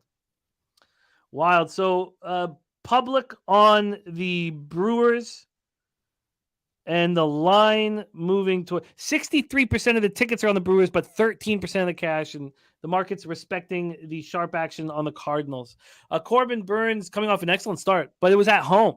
Now he's been fine on the road, 24 and a third, 2.96 ERA, 167 points batting average. Coming off a great start, 5-1 win at home versus the Royals. And who knows what we're going to get from Liberator. Brewers don't hit lefties, though. 218, 647 OPS. Cards versus righties, 264, 780 OPS. Brewers bullpen has been struggling. 4 ERA, 1.31 whip. Cards bullpen, it's failing in the ninth inning, but other than that, the numbers aren't bad. 3.64 ERA, 1.32 whip. Let's hear your lean. Jose, what was it? Brewers, Cardinals. Yeah, I like the Cardinals here a lot, honestly. And I guess hearing the money numbers will make me officially move on it. This just feels like yesterday's White Sox Guardians spot. It was the Lance Lynn's fat ass against Shane Bieber. And it was just the weirdest line of the year. And I looked at it last night and or the night before, I guess, previously. And I said, this line, if this line doesn't move, like you said earlier today with a line yourself, this line doesn't move, then I'm going to back the White Sox, or something's wrong at the very least, because it was minus 125. It was so weird. I was like, this should be like minus 150 for Shane Bieber, et cetera, et cetera. The line keeps moved to the White Sox when everyone's on the Guardians. So I was like, all right, well, I'm going to take White Sox here and cash fairly easily, shockingly enough. And this feels like the same spot.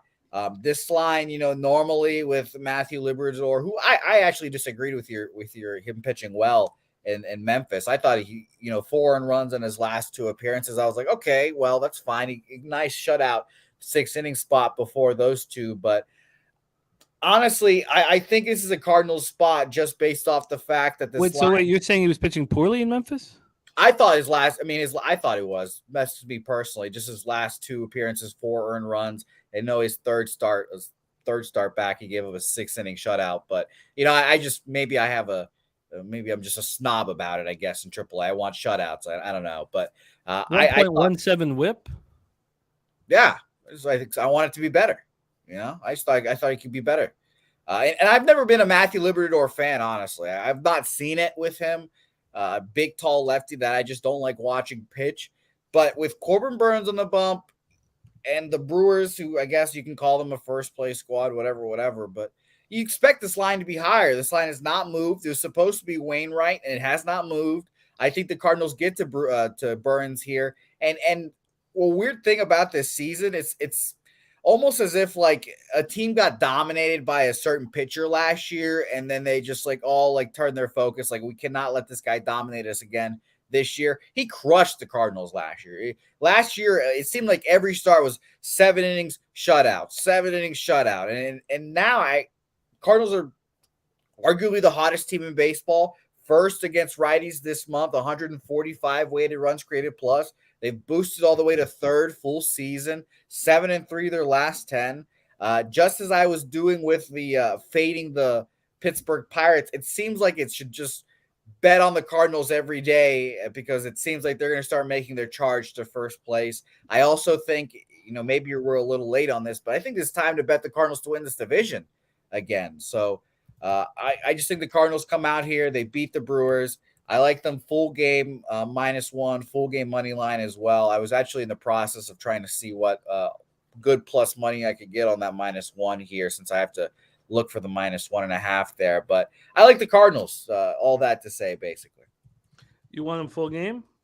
Yeah, I'm going to take them full game here. I'll get you the -1 here, but I'll take them full game money line, and I'll calculate the run line for you. Okay, so you're going to take them -1, Cardinals -1. I'm going to take them both, the -1 and the money line. Okay. Cardinals full game money line and full game -1. Let's hear what Doc has to say about this spot. Brewers, Cardinals.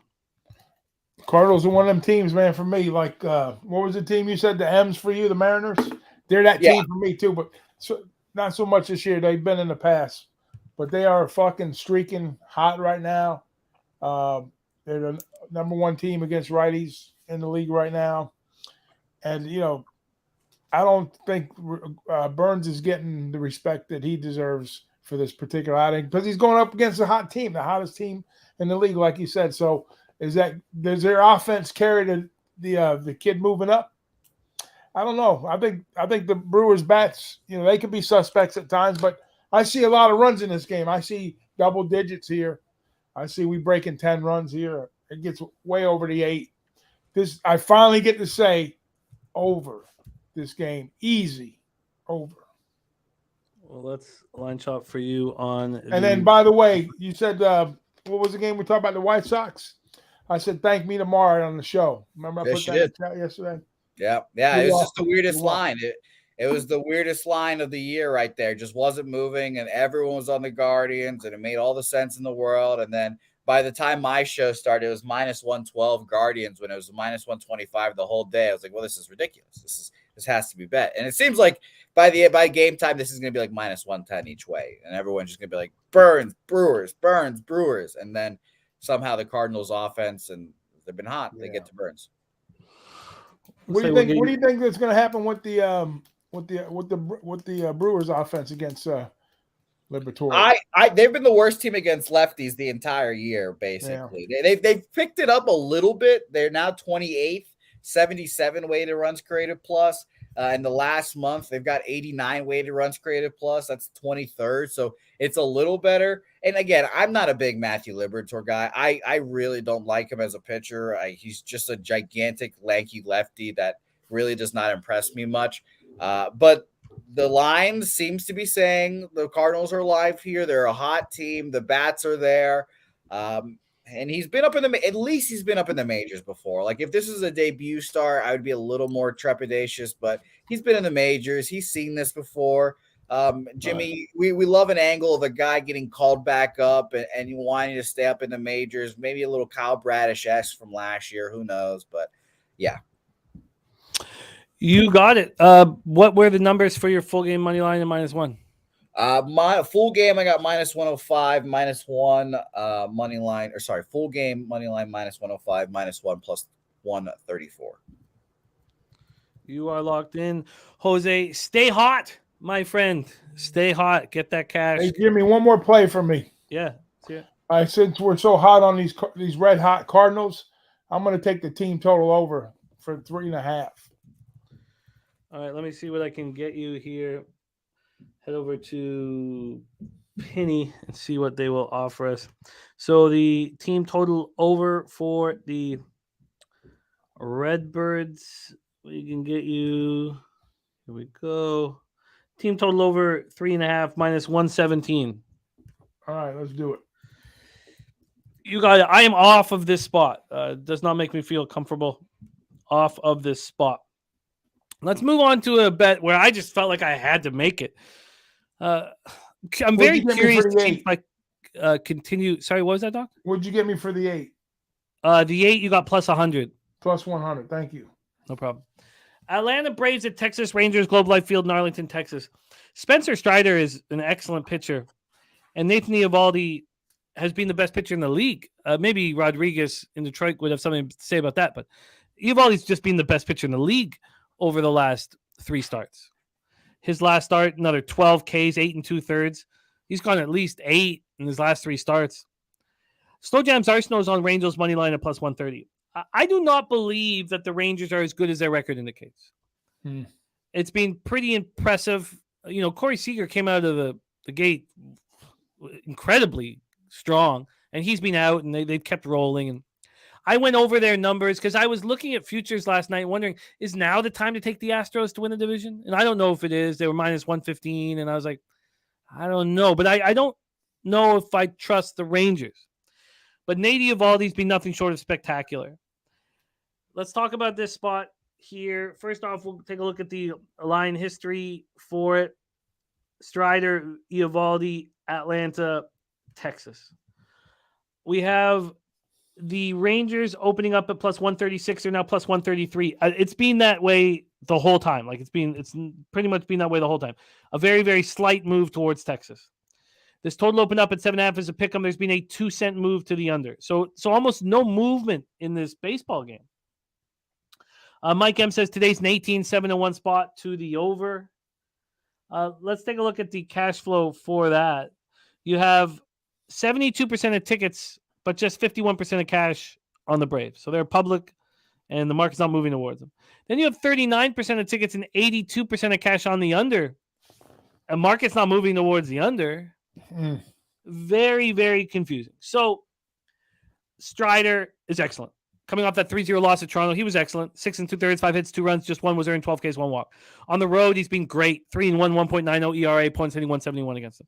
Nobody's been better than Eovaldi over the last few starts. We already talked about his last start versus the A's. He has a 0.99 whip on the season, 56 Ks and 53 1/3. He's allowed 1 home run and 53 1/3. At home, he's not being quite as good. I think the sample size is too small. 19 innings, sample size is too small. 4.26 ERA, 260 points batting average. Braves versus righties 233, 732. Rangers versus righties 262, 769.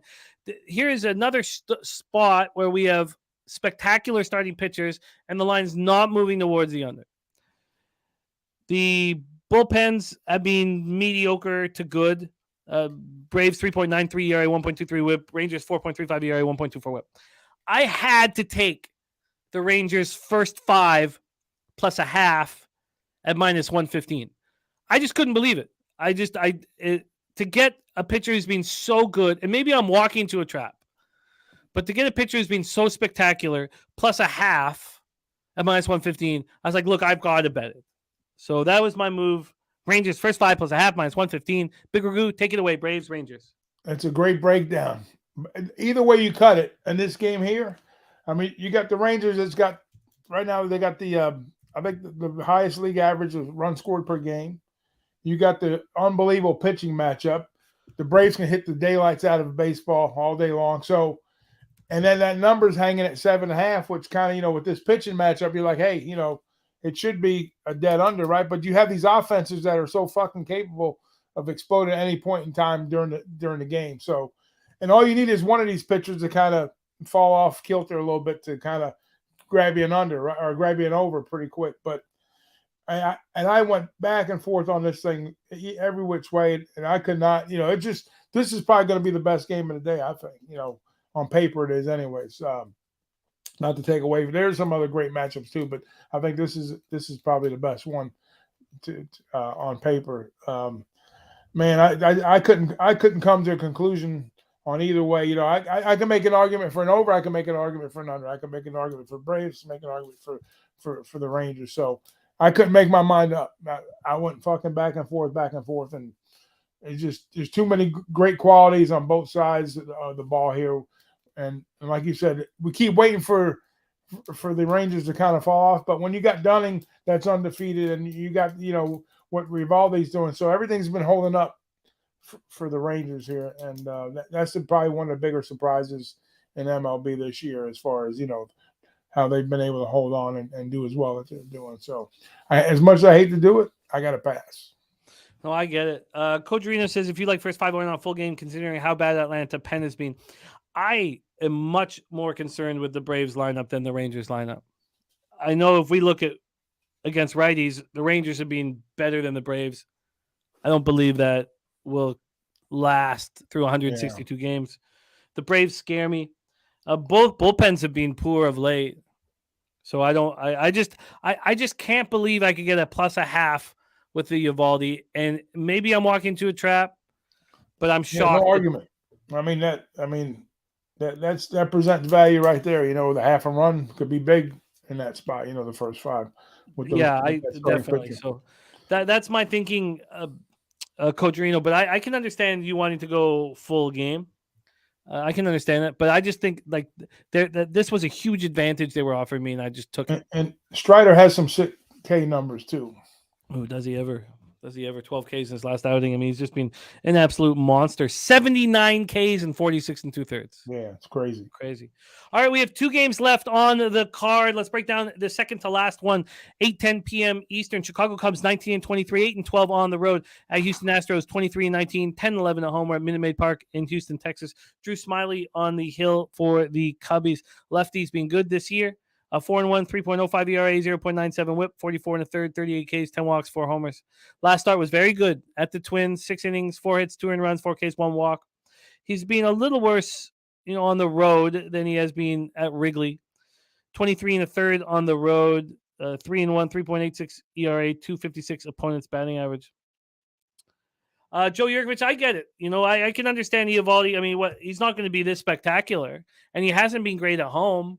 I just still felt like it was an opportunity I couldn't pass up.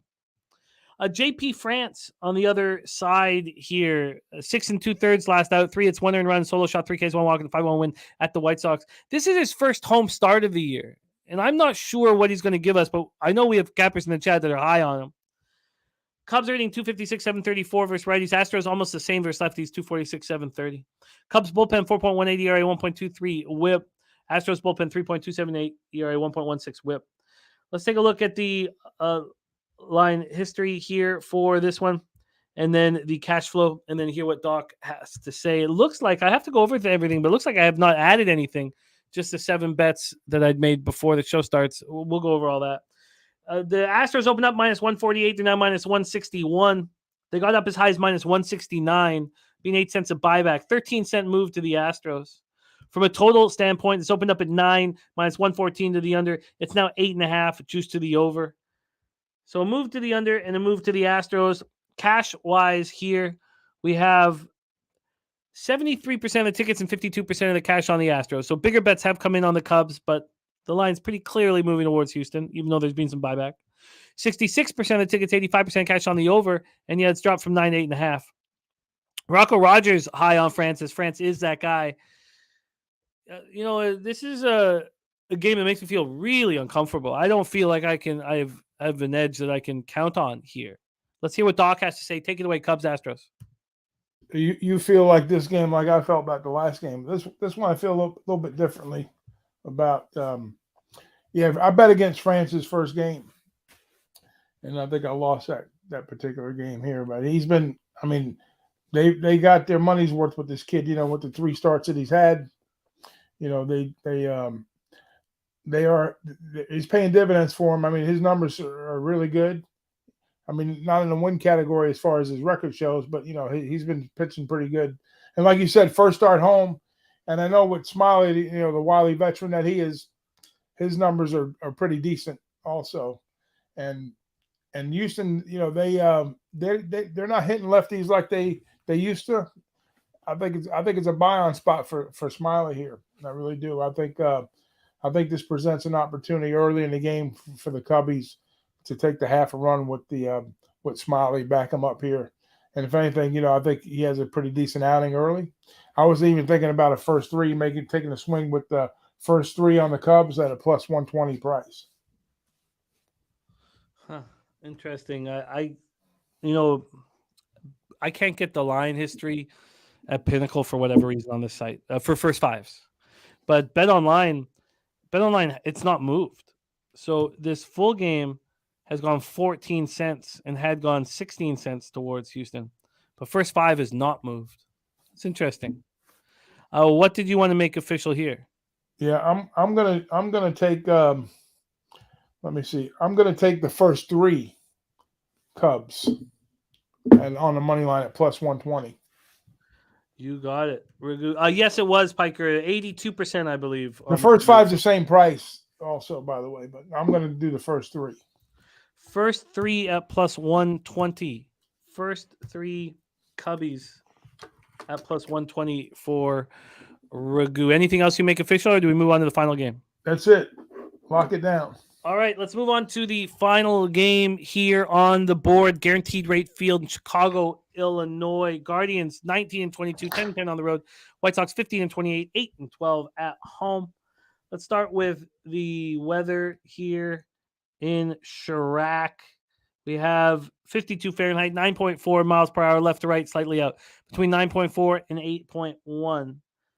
Take a look at the line history here for this one. Go. We have White Sox opening up minus 108. They're now minus 132. Wow. 24 cents of movement towards the White Sox. This was not here this morning. This morning, there had been no movement. Zero movement as of 8:05 this morning. Not a cent. Then it starts climbing. And this is surprising me. So a big move towards the White Sox out of nowhere, seemingly. This total opening up at 9, now at 8.5. So a move to the under and a move to the White Sox.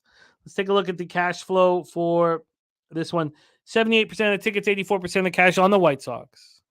70% of tickets, 85% of cash on the under. Wow.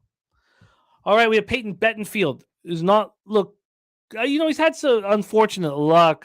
Did not look good in his last start. 5-0 loss at home versus Detroit. 6 innings, 7 hits, 5 runs, 4 of which were earned. But 1.19 whip on the year. 25 Ks, 11 walks. Maybe 11 walks a little high. 4 home runs allowed in 30 and a third. He's had a strange 8 innings of road work so far this year. He's allowed 4 runs, but he has 7 strikeouts and 7 walks thus far on the road. Clevenger, on the other hand, coming out 4-3 loss at the Royals. Quality start for him. He's been pretty good at home, but just 14 innings of sample size. 4.79 ERA, 1.43 whip. Neither team hits righties. Guardians 232, 644. White Sox 241, 686. The only spot where you see a clear advantage is the Guardians bullpen. 3.19 ERA, 1.21 whip. Mohair says White Sox minus 2.5. Guardians can't score. Here we go, Doc. Our final game on the card. Cleveland Guardians at Chicago White Sox. Yeah, we keep getting disappointed with these White Sox. They can't get back on track. Ever since La Russa last year, it was time for him to go last year. But there's a lot of stuff up in the air with these White Sox. They're just so unpredictable. And then you throw Battenfield in the mix to kind of muddy the waters up even worse. I mean, even though, like you said, he may be not as good as the optics show, he's still 0-4. And the Guardians are going to touch up Clevenger. Clevenger's been disappointing too. So, both of these teams are on the negative and the run differential. The only team in the positive is the Twinkies, and I think the last place team in our Eastern Conference is being second place in this division here. So I didn't put together a look on this game. I couldn't. My cap couldn't come together all for this one. So this is a dead pass for me.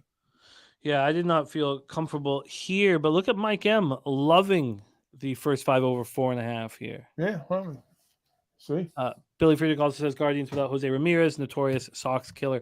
Well, that is all of our action here. Let's review everything. So BJ gave us a 3-unit best bet on the Tigers money line. The line's pretty fishy, but I'm on the Tigers first 5 minus a half and minus 110. That starts in 7 minutes. Ragu gets his card started at 3:10 p.m. He's on the Dodgers first 5 minus a half at plus 110. Then he's on the Rockies money line plus 102. We stayed off Diamondbacks, A's. Carlos Garcia is parlaying Rockies first 5 under and Philly first 5. I'm on the first 5 under 5 in Philadelphia, San Francisco. And Ragu's on the Phillies on the run line, minus 1.5 plus 145. Ragu is on the Royals first inning under 3.5 batters for the Royals. So we need Yu Darvish to go 3 up, 3 down, plus 115. And DC Capper's top play is San Diego, Kansas City over 8.5. Then we have the Ragu on the first 5 under 5 in Angels Orioles. He got that minus 108. I got that last night at plus 100. I'm also on the first 5 under 9 at minus 110. Oh, sorry, full game under 9 at minus 110. And I'm on the Orioles first 5 minus a half. The spreadsheet play of the day from Ron Crawford is Baltimore minus 1 at plus 100. Some bets are going to get away from you if you're using the market to help, dictate your action. And the Nats, Miami moved to 3.5 and it moved quickly the first 5. And I couldn't, and it happened this morning. So it didn't happen last night. And then I didn't have, another book offer me a 4 and I had to let it go. That's the Nats, Miami. Razor Sharp Picks gave us his Gambler's First Glance. Gambler's First Glance from our Razor Sharp Picks is the Toronto Blue Jays at even money for Razor Sharp Picks, who my co-host for the Freakness at the Preakness.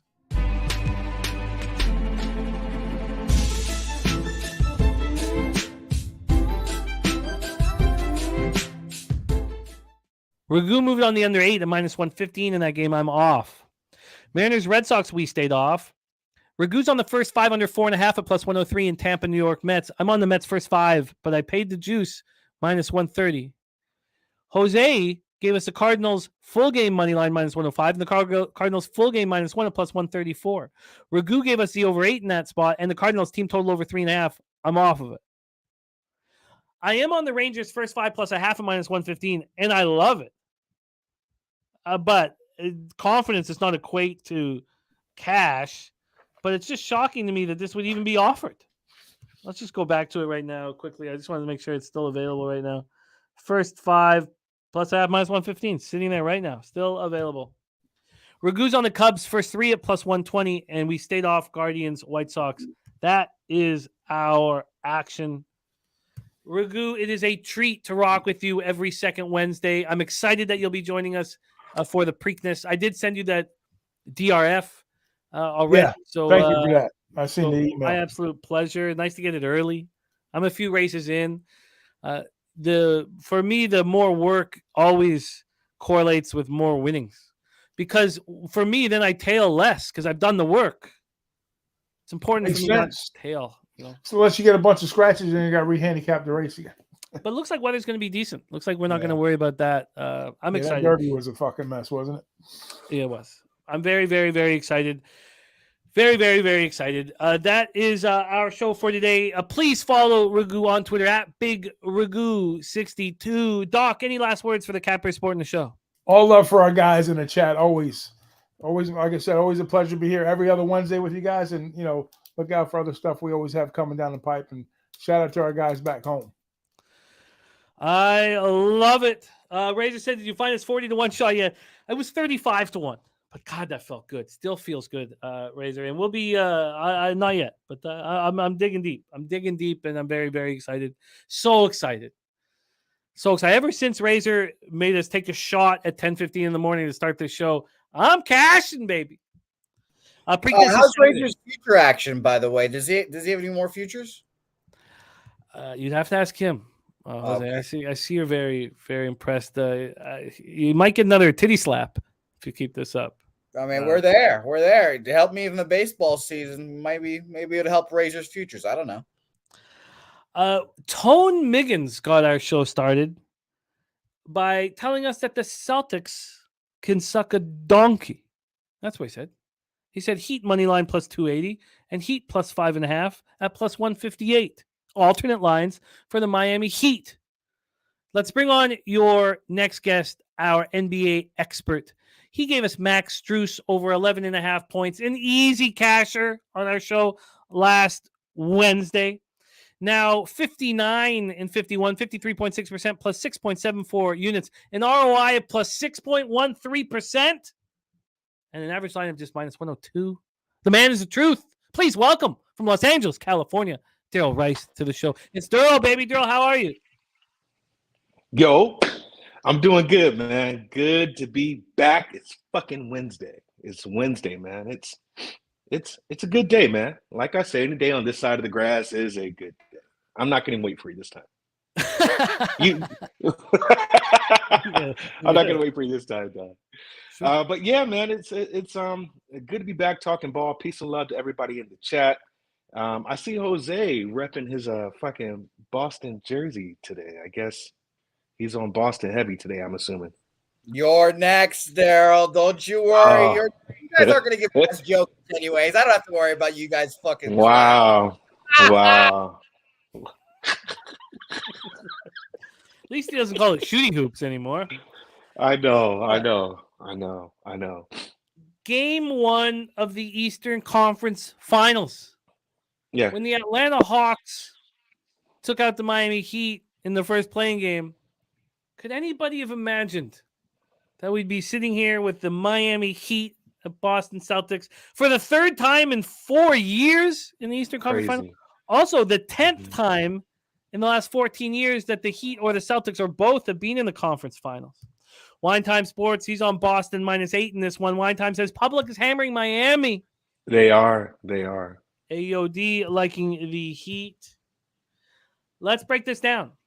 Start with pace. the Heat are, as I said last show, the Heat are the only team in the playoffs that have moved at a faster pace in the playoffs than in the regular season. 97.04 possessions a game. Mm-hmm. Sean William. What's Sharon say? I'm not entirely sure. It's sort of a riddle. I'm going to have to sit with it for a while. But it's a good day. Whether he says it doesn't matter what's even if you're below the grass, I believe. Just, hey. We're going to stay above the grass. So.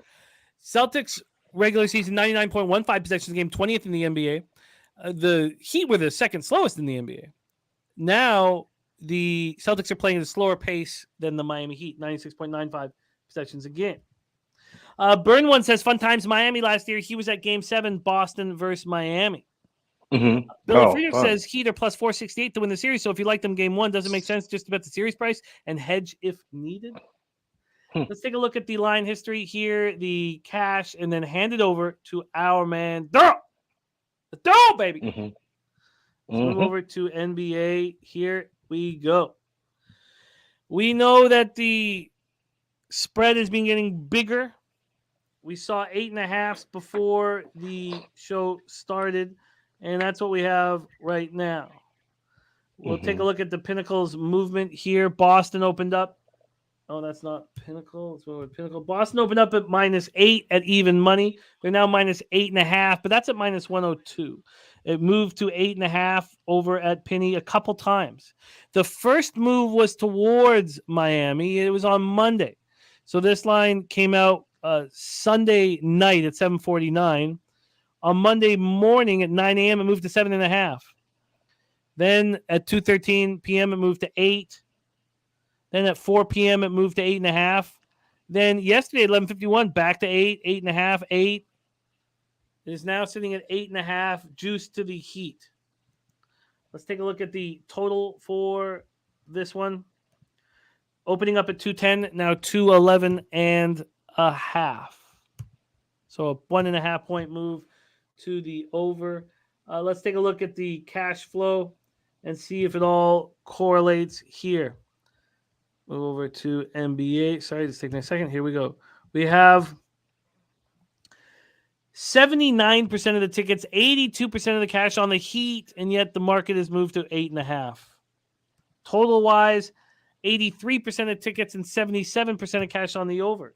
83 and 77 on the over, and it's gone up 1.5 points towards the over. Which is crazy.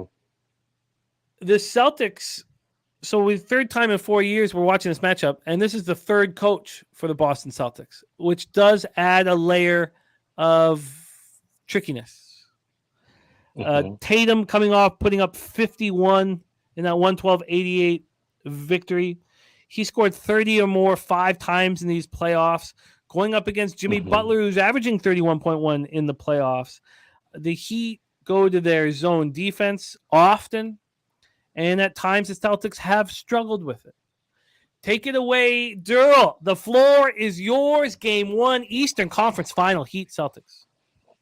Yeah, so what we know about Miami is the narrative is real that they are a playoff squad, right? Now, maybe they shouldn't even be here, right? Maybe what got Milwaukee fired or Bud Budenholzer fired was the fact that they kind of was lackadaisical in bringing Giannis back, right? Maybe if they just would have kind of pressed him to play, we wouldn't have been in the situation we were in with Bud being fired, Budenholzer being fired, and Giannis talking about he's tired of the disrespect, and then just kind of being lackadaisical with him. So that's one kind of aspect we need to look at in how Miami Heat plays. Miami Heat in the second round, that was just pure coaching. Like, Spoles is a great coach, and we've talked about this all year, that this guy probably makes some of the best adjustments in the league. He can make the right adjustments, whether it's preparation or whether it's in game. I mean, this guy's got it. So New York was really outcoached, and I mean, they probably themselves, they kind of blew their load with the Cavs. Maybe that was their Super Bowl. Now you got Heat and Boston, two teams that are very familiar with each other. And so this is going to be about coaching and really how you going to play their weaknesses against each other. Miami and Boston haven't played since January. All their games were earlier in the season, right? And so if we're going to look at just kind of the flow of the game, the first two games they played early in the season, Boston smacked Miami in the first quarter. Third game they played, they were tied 27-27 in the first quarter. And the last game they played, Miami actually beat Boston in the first quarter. However, you didn't have your main players. You didn't have Smart. I believe you didn't have Brown. You didn't have Al Horford. You're missing a couple of set pieces there. A lot of players didn't play, so we can cancel that out, right? So if we're looking at a first quarter advantage here, look at their last three and how they've played first quarter. They're averaging the same points, about 26.3 and 26.5 points per first quarter. So I don't see an advantage to Boston there, right? So if you like Miami, I say take them early and look at them possibly either tying or coming very close to the first quarter. I just don't see where Boston has an advantage there, just based upon how they're playing other teams and how their scoring is right now, and the fact that these two teams are familiar with each other. Based on a side here, it's baffling to me why this line is 8. It really is. I'm not understanding it, Jimmy, why this line is so wide. Maybe Miami has the rest advantage. They have the momentum, right? And you still got Boston that came off a tough series with Philly at a -8. It was 7.5, got to 8.5, and now we're sitting right at that sweet spot of 8 here. And everybody is on the Heat. Everybody and their mom is on the Heat for this game. I don't know if anybody besides Nasty Nate and Jose and some other cats that you had mentioned are on Boston here. So I can't get to a side either, because if the line is going to tell you a story, Jay, why is this line so high, right? Is this just an automatic pound the Heat here because we just don't think that this game is going to be a blowout by Boston, considering the external factors in play? Who's the better coach? Absolutely Spoles. Absolutely Spoles. Joe Mazzulla made his adjustments late, but can we blame that on the adjustments Joe Mazzulla made, or the fact that Doc Rivers is cursed in game 7s in the postseason? Which one is it? Which one carries more weight? So if I'm looking at a side, I can't get there because I kind of agree with the line, but at the same token, I can't get there with the Heat because this is still a squad that can get beat down at the Garden on any given day of the week. So I can't get there with the side. Looking at the game itself, I'm looking at the best way to play this game, in my opinion, is going to be props. Even the total itself, this is the lowest total that these two teams have had for this entire season. Now, mind you, these games are earlier in the year, and they hit the under on the last game in January without the set pieces. That was a 95-98 game. But still, that's a low total. That's a very, very low total. So I'm looking at props here, and this is something that stands out. I've already stepped on these right now. Jason Tatum assists over 4.5. Jason Tatum assists over 4.5. Think he's going to get there because you're going to have the Heat try to get the ball out of his hands and not have him duplicate the game 7 that he had against Philly. I'm pretty sure he probably texts Kobe or something like that. So, they're going to try to contain Tatum. Tatum is kind of up and down also. He's kind of like the AD of the East. He'll be up one game, down another game, up one game, down another game. So I'm not expecting Tatum to come out and give you 50 right off the bat. I'm not expecting that. So I do like his assists. They're going to try to contain him. He's got to get the ball out of his hands. Jason Tatum over 4.5 assists. Now, that is kind of – I got that at 145. I got that at minus 145, okay? Here's the thing. His assists, the first two games they played were at 3. So that number is kind of hard to gauge, but this is the playoffs. It's a completely different beast here, and I'm not going to put that much stock really in the beginning of the season when you're playing October, November, right? So I do like Jason Tatum's assists. I like Al Horford, and I've already stepped on that, over 1.5 threes because Bam will not be able to get to the outside And I just think that you're going to give him quite a few attempts. If you look at his attempts, he's giving you no less than about 4 a game. About 4 a game. So can he hit 2 threes? Absolutely. Against Miami? Absolutely. Here's the funny thing. His points are at 7.5. So kind of talking it out, I was like, well, if I agree that he's going to hit 2 threes and I'm strong on that, then he's got to be able to hit another bucket. But if you look at some of the stats here, some of the games that he's played, he's only shot threes, Jay. He has not shot any other, like, just shots in the paint, layups, dunks, nothing. He's only shot threes. So that's telling me, and this is specifically against this matchup, that they're running pick and pops for Horford, or he's bouncing out maybe some type of a flare screen or a pin down from another guard, whatever they're doing, they're allowing Horford. He could even be trailing at some point, right? Where you got so much attention on Tatum or Brown that they pop it out to Al Horford. He's going to be in that perimeter. He's going to be in the corner and make those threes. So if you look at it, at some games, he's only shot threes. So I'll stay off of his points just because I believe this is a spot to where you'll have Horford really popping out a lot, making you 2 threes. So I do like that. Al Horford over 1.5 threes. That's already a lock for me. I like that here. What's the juice on that? Let me get back to that. Okay. By the way, AOD on Horford over 9.5 rebounds and assists as well. Okay. Yeah. That one's juiced too. I got that at minus 150. Minus 150. So these are juiced. And then we're just going to go back to the well. We're going back to the well with Max Strus. Why? If it ain't broke, don't fix it, right? Max Strus, 14 points, 13 points. He didn't give you the points in the early part of the season, but then when you look at his recent body of work, between Struss, Caleb Martin, and even Kyle Lowry, these guys are giving you quality games. Quality games. And I just believe you got to, if it ain't broke, don't fix it. We're going to go back to the well with Max Struss, over 11.5 points. That you've got to hit that. If you're not hitting that by now, you don't know. But I even got that juiced at minus 124 in my book. So well, those are the 3 plays. We can give you the Horford because you haven't tweeted this action out yet, have you? No. So we can give you the best line available, minus 137 for the Al Horford threes. I'm going to go over these numbers as well, a couple different books, see if I can find better. But keep rolling, my man.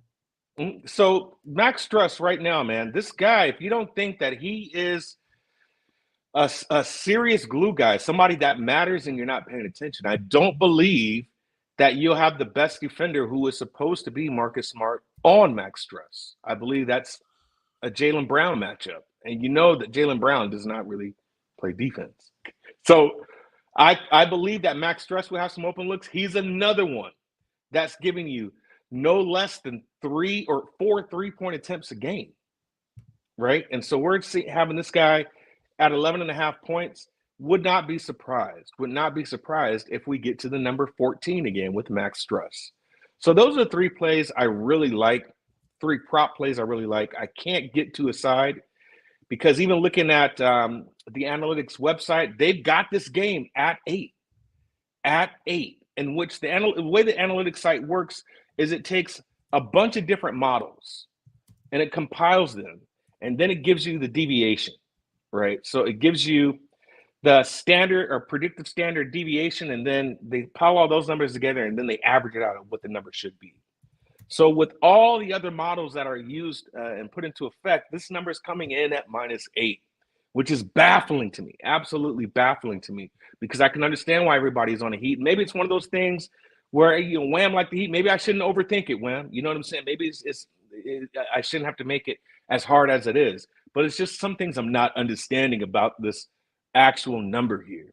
So because of that, I like the props. I think those props is good money, to be honest with you, man. Especially the Horford prop, especially the Max Struss prop.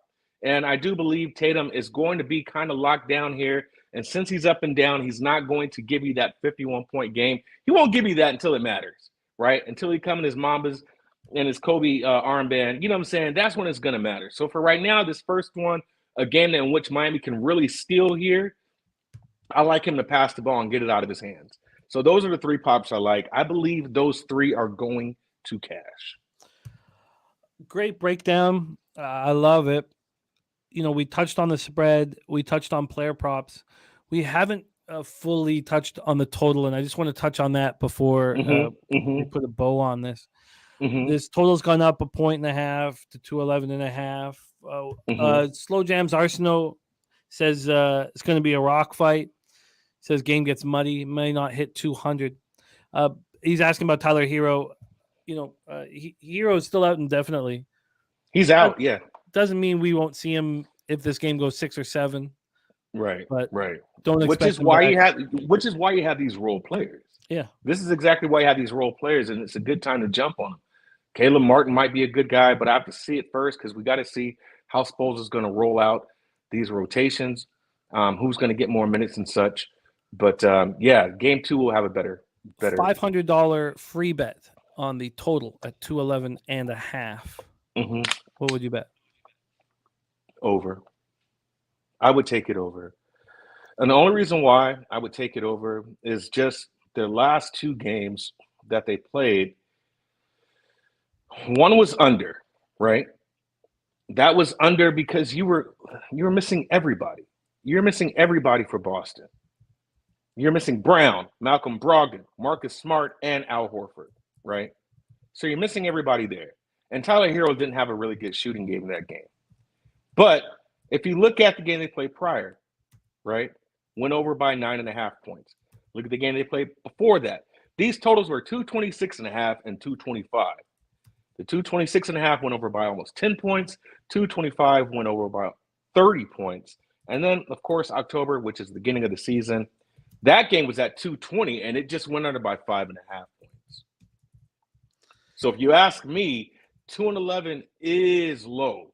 Now, if we're just going to look at correlation, if this game has this total low, to me, that works in Miami's favor. As far as them covering the spread, because that's the type of game they play. You're not going to see them run and gun. They play half-court offense, right? So this is a game that works out in Jimmy's favor. This is a game that, you got a lot of older vets. This works out in Bam's favor. If you allow these guys on either time, enough time, or on either side, enough time to get their defense set, then to me, it's going to benefit Miami. In my opinion, it benefits Miami, and it makes sense to take Miami. But this line is high. I know everybody's going to look and say, well, just look at the beatdown that Boston just put on Philly. But that Philly just quit, man. They quit, bro. They got the break speed off of them, and they quit. And that game alone got Doc fired, probably put the nail in the coffin for maybe Daryl Morey as well, just depending on what James Harden does. So if I'm going to look at this game, seeing that the total is so low, to me, that kind of benefits the Miami Heat here, but I would still go over. Yeah, Daryl Morey is an extremely intelligent man, but he didn't grow up around basketball, have anything to do with basketball. So, you know what? You deserve the Rockets and the Sixers deserve what they get. If you want, if you're just going to pick the smartest dude you can find analytically to manage your basketball team that doesn't have a background in basketball, well, then deal with the fucking else. Yeah. It's a money ball approach that's been used in the NBA, and sometimes it doesn't work for you. It's not the same. It's definitely not the same. And so you're right. Yeah, you can't bring this money ball approach to the NBA. You just can. doesn't work. I think if you also have a basketball background, I think that you need to combine the two. The two need to be combined. That first draft, 30th overall, he picks a 4-year college player, and he can't believe why the college kid's getting beaten up in rookie ball in Vegas. He doesn't get it. He's like, why is this? It's like, well, fuck Morey, he was dunking on freshmen. Right.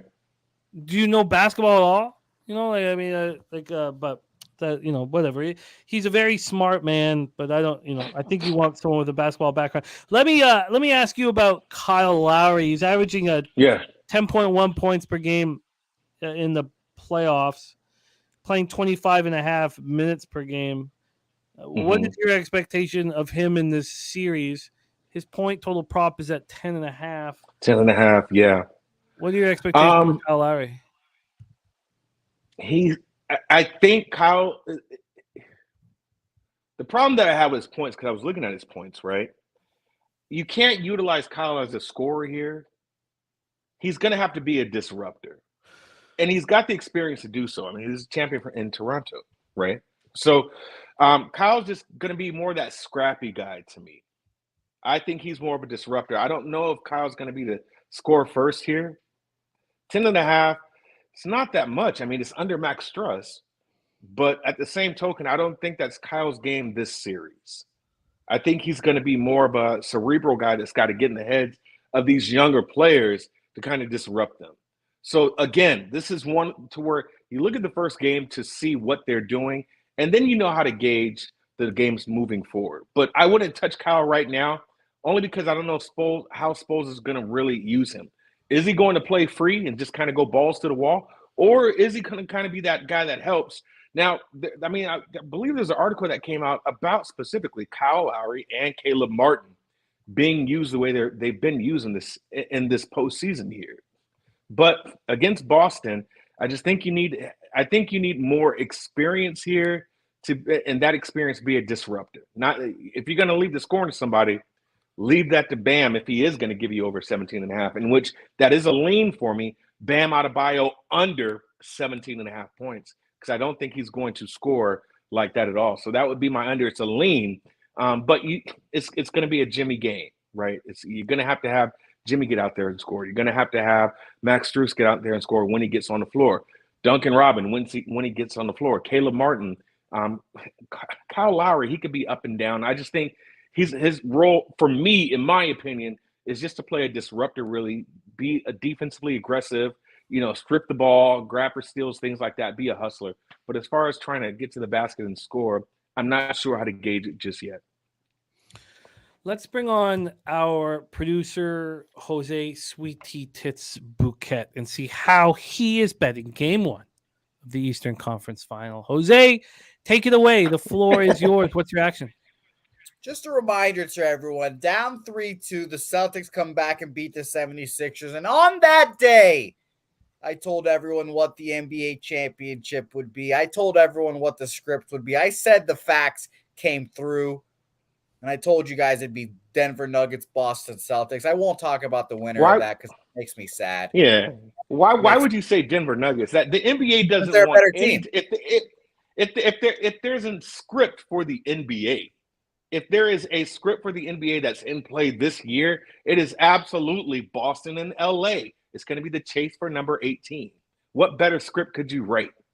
Well, now it's Darryl, different. Maybe if you would have had Joker get MVP, right, which he probably should have gotten, then you could write a script for that. But I guarantee you, Silver is chomping at the bit to be able to have the Lakers and Boston play for number 18 for all the glory for one of the most storied franchises in the world between these two here, and have these storied franchises go for the number one spot of the most championships. It is no fucking Denver. What are you talking about?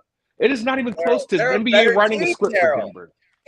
Jokic is double the player anyone is on the fucking Lakers. He took Anthony Davis, took his head and said, "Sniff my fucking smart fart." Jamal Murray is better than anyone on the fucking Lakers too. Okay. So tell me this: did you not see Joker completely get clamped down by all people?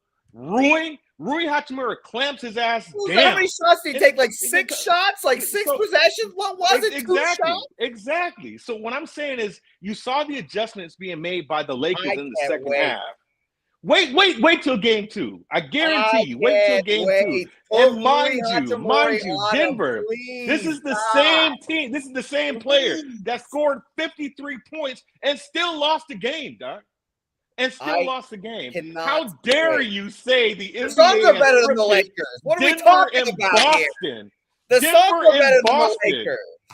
What are you talking about? It's crazy. Denver and Boston. Man, Man, you're going to make my blood pressure go up. That the NBA has said, yeah, Billy's you know what? Billy's We want blood Denver pressure and went up Boston too. to We be in saw the how that finals went. together. When you got the Razor Lakers freaked out sitting too. We right saw how there. that went. Oh, This my is easy. God. This Oh, is my easy. God. This is absolutely insane that you would say that. This is easy work, Daryl. This is Try- easy. Jokic is better than all those players. And guess what, Daryl? The Celtics dominate again here tonight. Celtics trifecta. I'm joining the crew. Celtics second quarter -2. Celtics first half.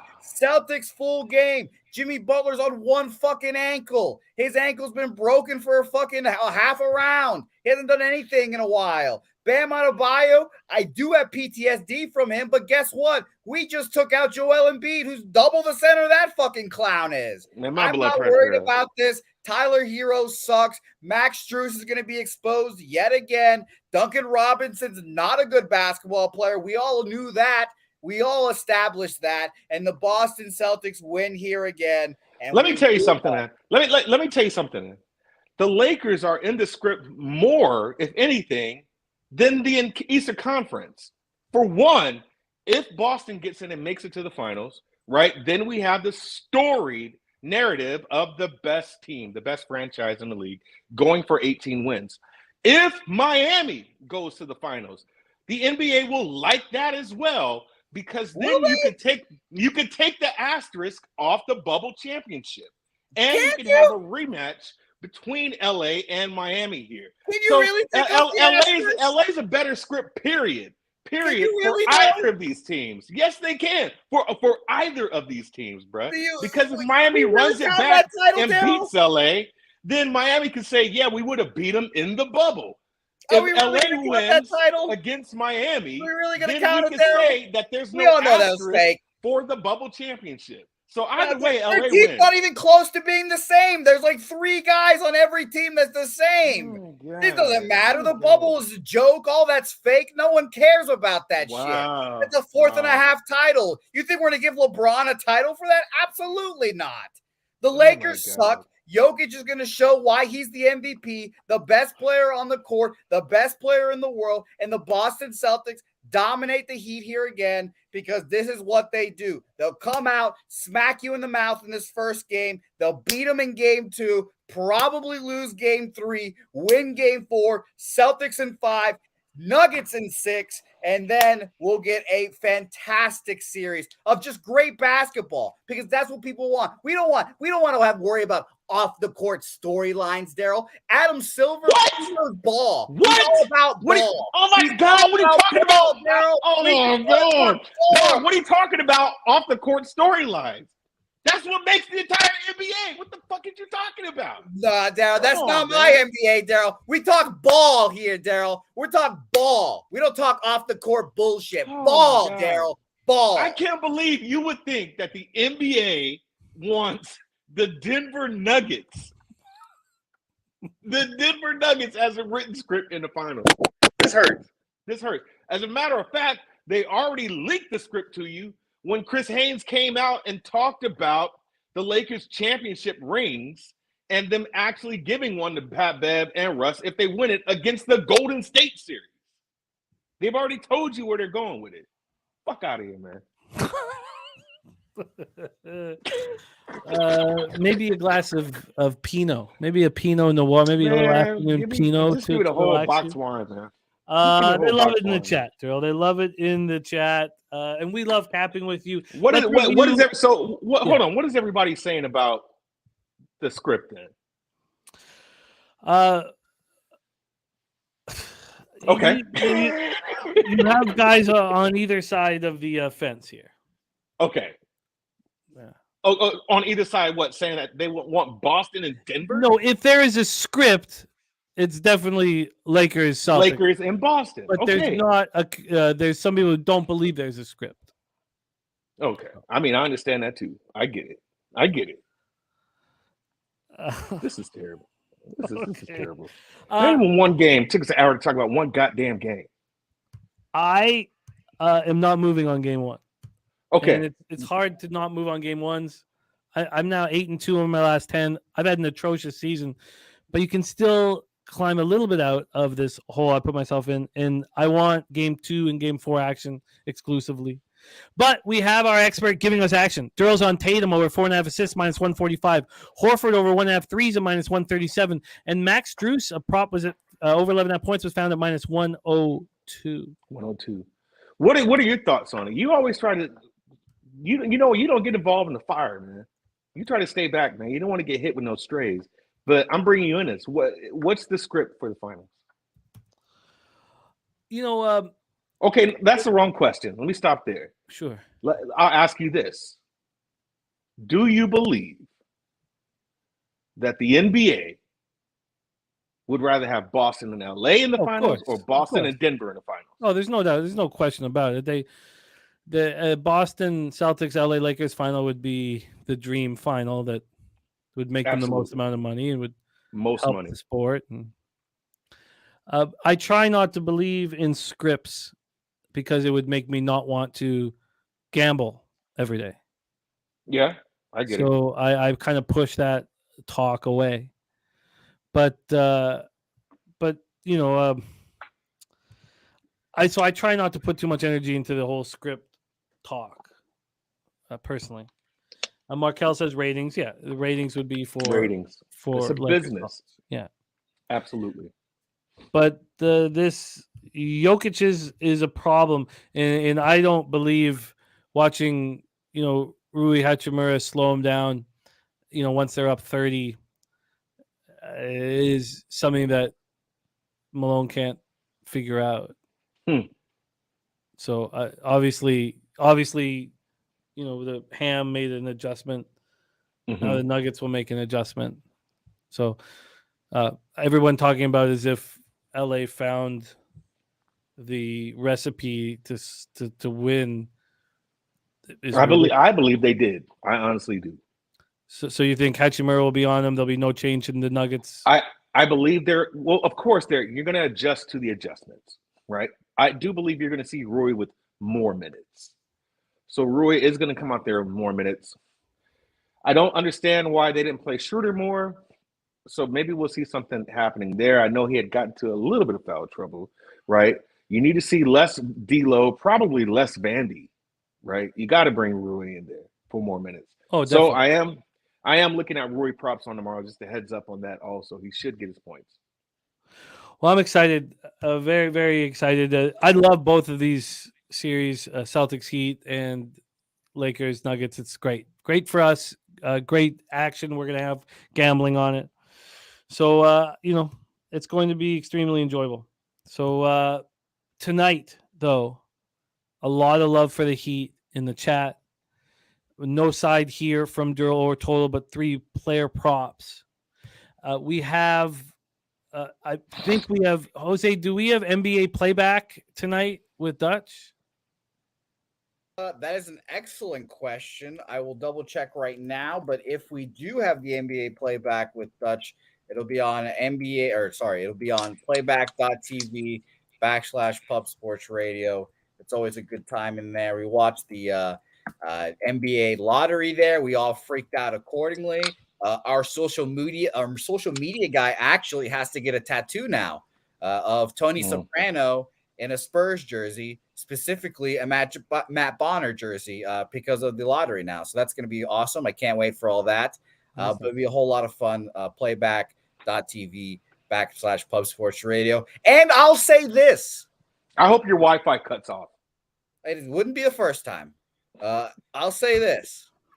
If we do get this NBA Finals of Lakers Celtics, I will make the journey. I will fucking pay my hard-earned money. I will fly to wherever the hell Nutflush Allen lives, and I will watch whatever finals game all you Lakers fans want to watch.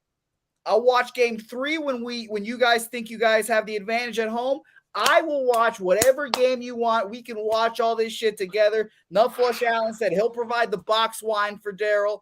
I am ready to talk that shit because the Lakers are not a good franchise. They've cakewalked to the fucking Western Conference Finals now. Now they finally meet a good franchise and a good team in Nikola Jokic, and they're going to lose. But if they find a way, if LeBron, uses his bullshit to find a way to find the Celtics here in the NBA Finals, I fucking can't wait to exercise all the demons here and really, really just point and laugh at Los Angeles Lakers, because it is history, Darryl. It is written history that the Celtics beat the fuck out of the Lakers every time we go to the NBA Finals. How did that final series work out for you last year?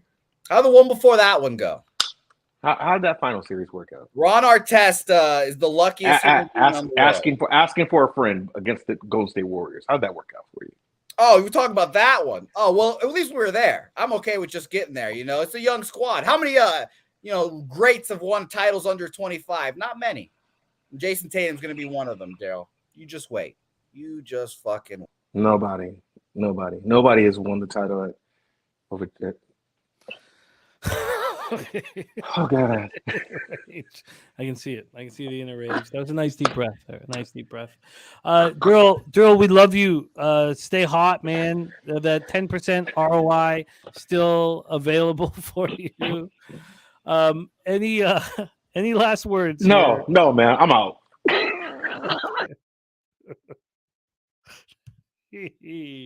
All right. Let's review all action here. We've gone over NBA, so let's touch on MLB. Tigers down 2-0 early. Rich Hill pitching well. I knew it was so fishy last night. Still moved on it. We'll see if this blows up in my face. BJ has 3 units on the Tigers. Still time. Dodgers first 5 minus a half at plus 110 for the Big Ragoo. Rockies plus 102 for Ragu. Diamondbacks, Oakland, we are off. Carlos Garcia parlaying Rockies first 5 under and Philly first 5.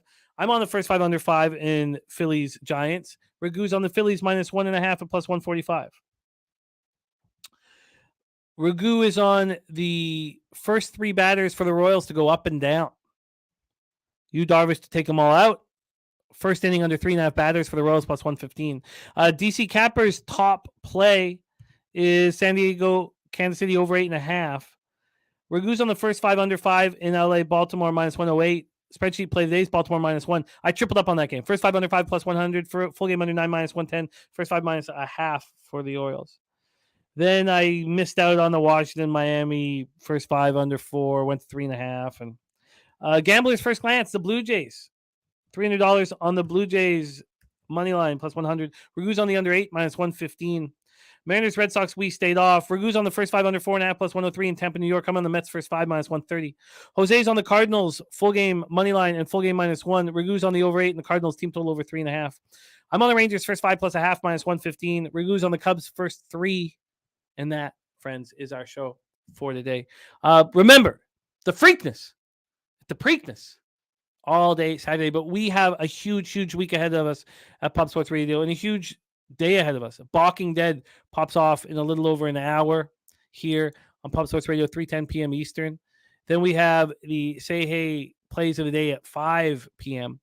Eastern, 2 p.m. Pacific. Huge action for live betting and everything all week and weekend here at Pub Sports Radio. But we have nothing without you. Thank you guys so much for the support. Mike M looking at the live under 8.5 for the Tigers game. Angel Valentine, Velo Cuts, Billy Friedrich, Ray Charles Rance, Sean Pulliam, Cheshire Cat, Rem Most, North Ender, Saturated, Nut Flush Allen. Thank you guys. It means a ton. All of you guys. Bo Jackson, Vitalis, or as of course Pistol Pete calls him, Vitalis. Christopher Comentini. Thank you guys. Nasty Nate, Sky Dragon, AOD. The fix is in. Thank you guys. Now, let's get that cash. We've been in the black 9 of our last 10 shows. Swept last week. Let's keep that shit coming in, man. Let's keep stacking. Stakes are high. Thank you guys for watching. Now, let's get to Leche. Hey, Los Bookmakers.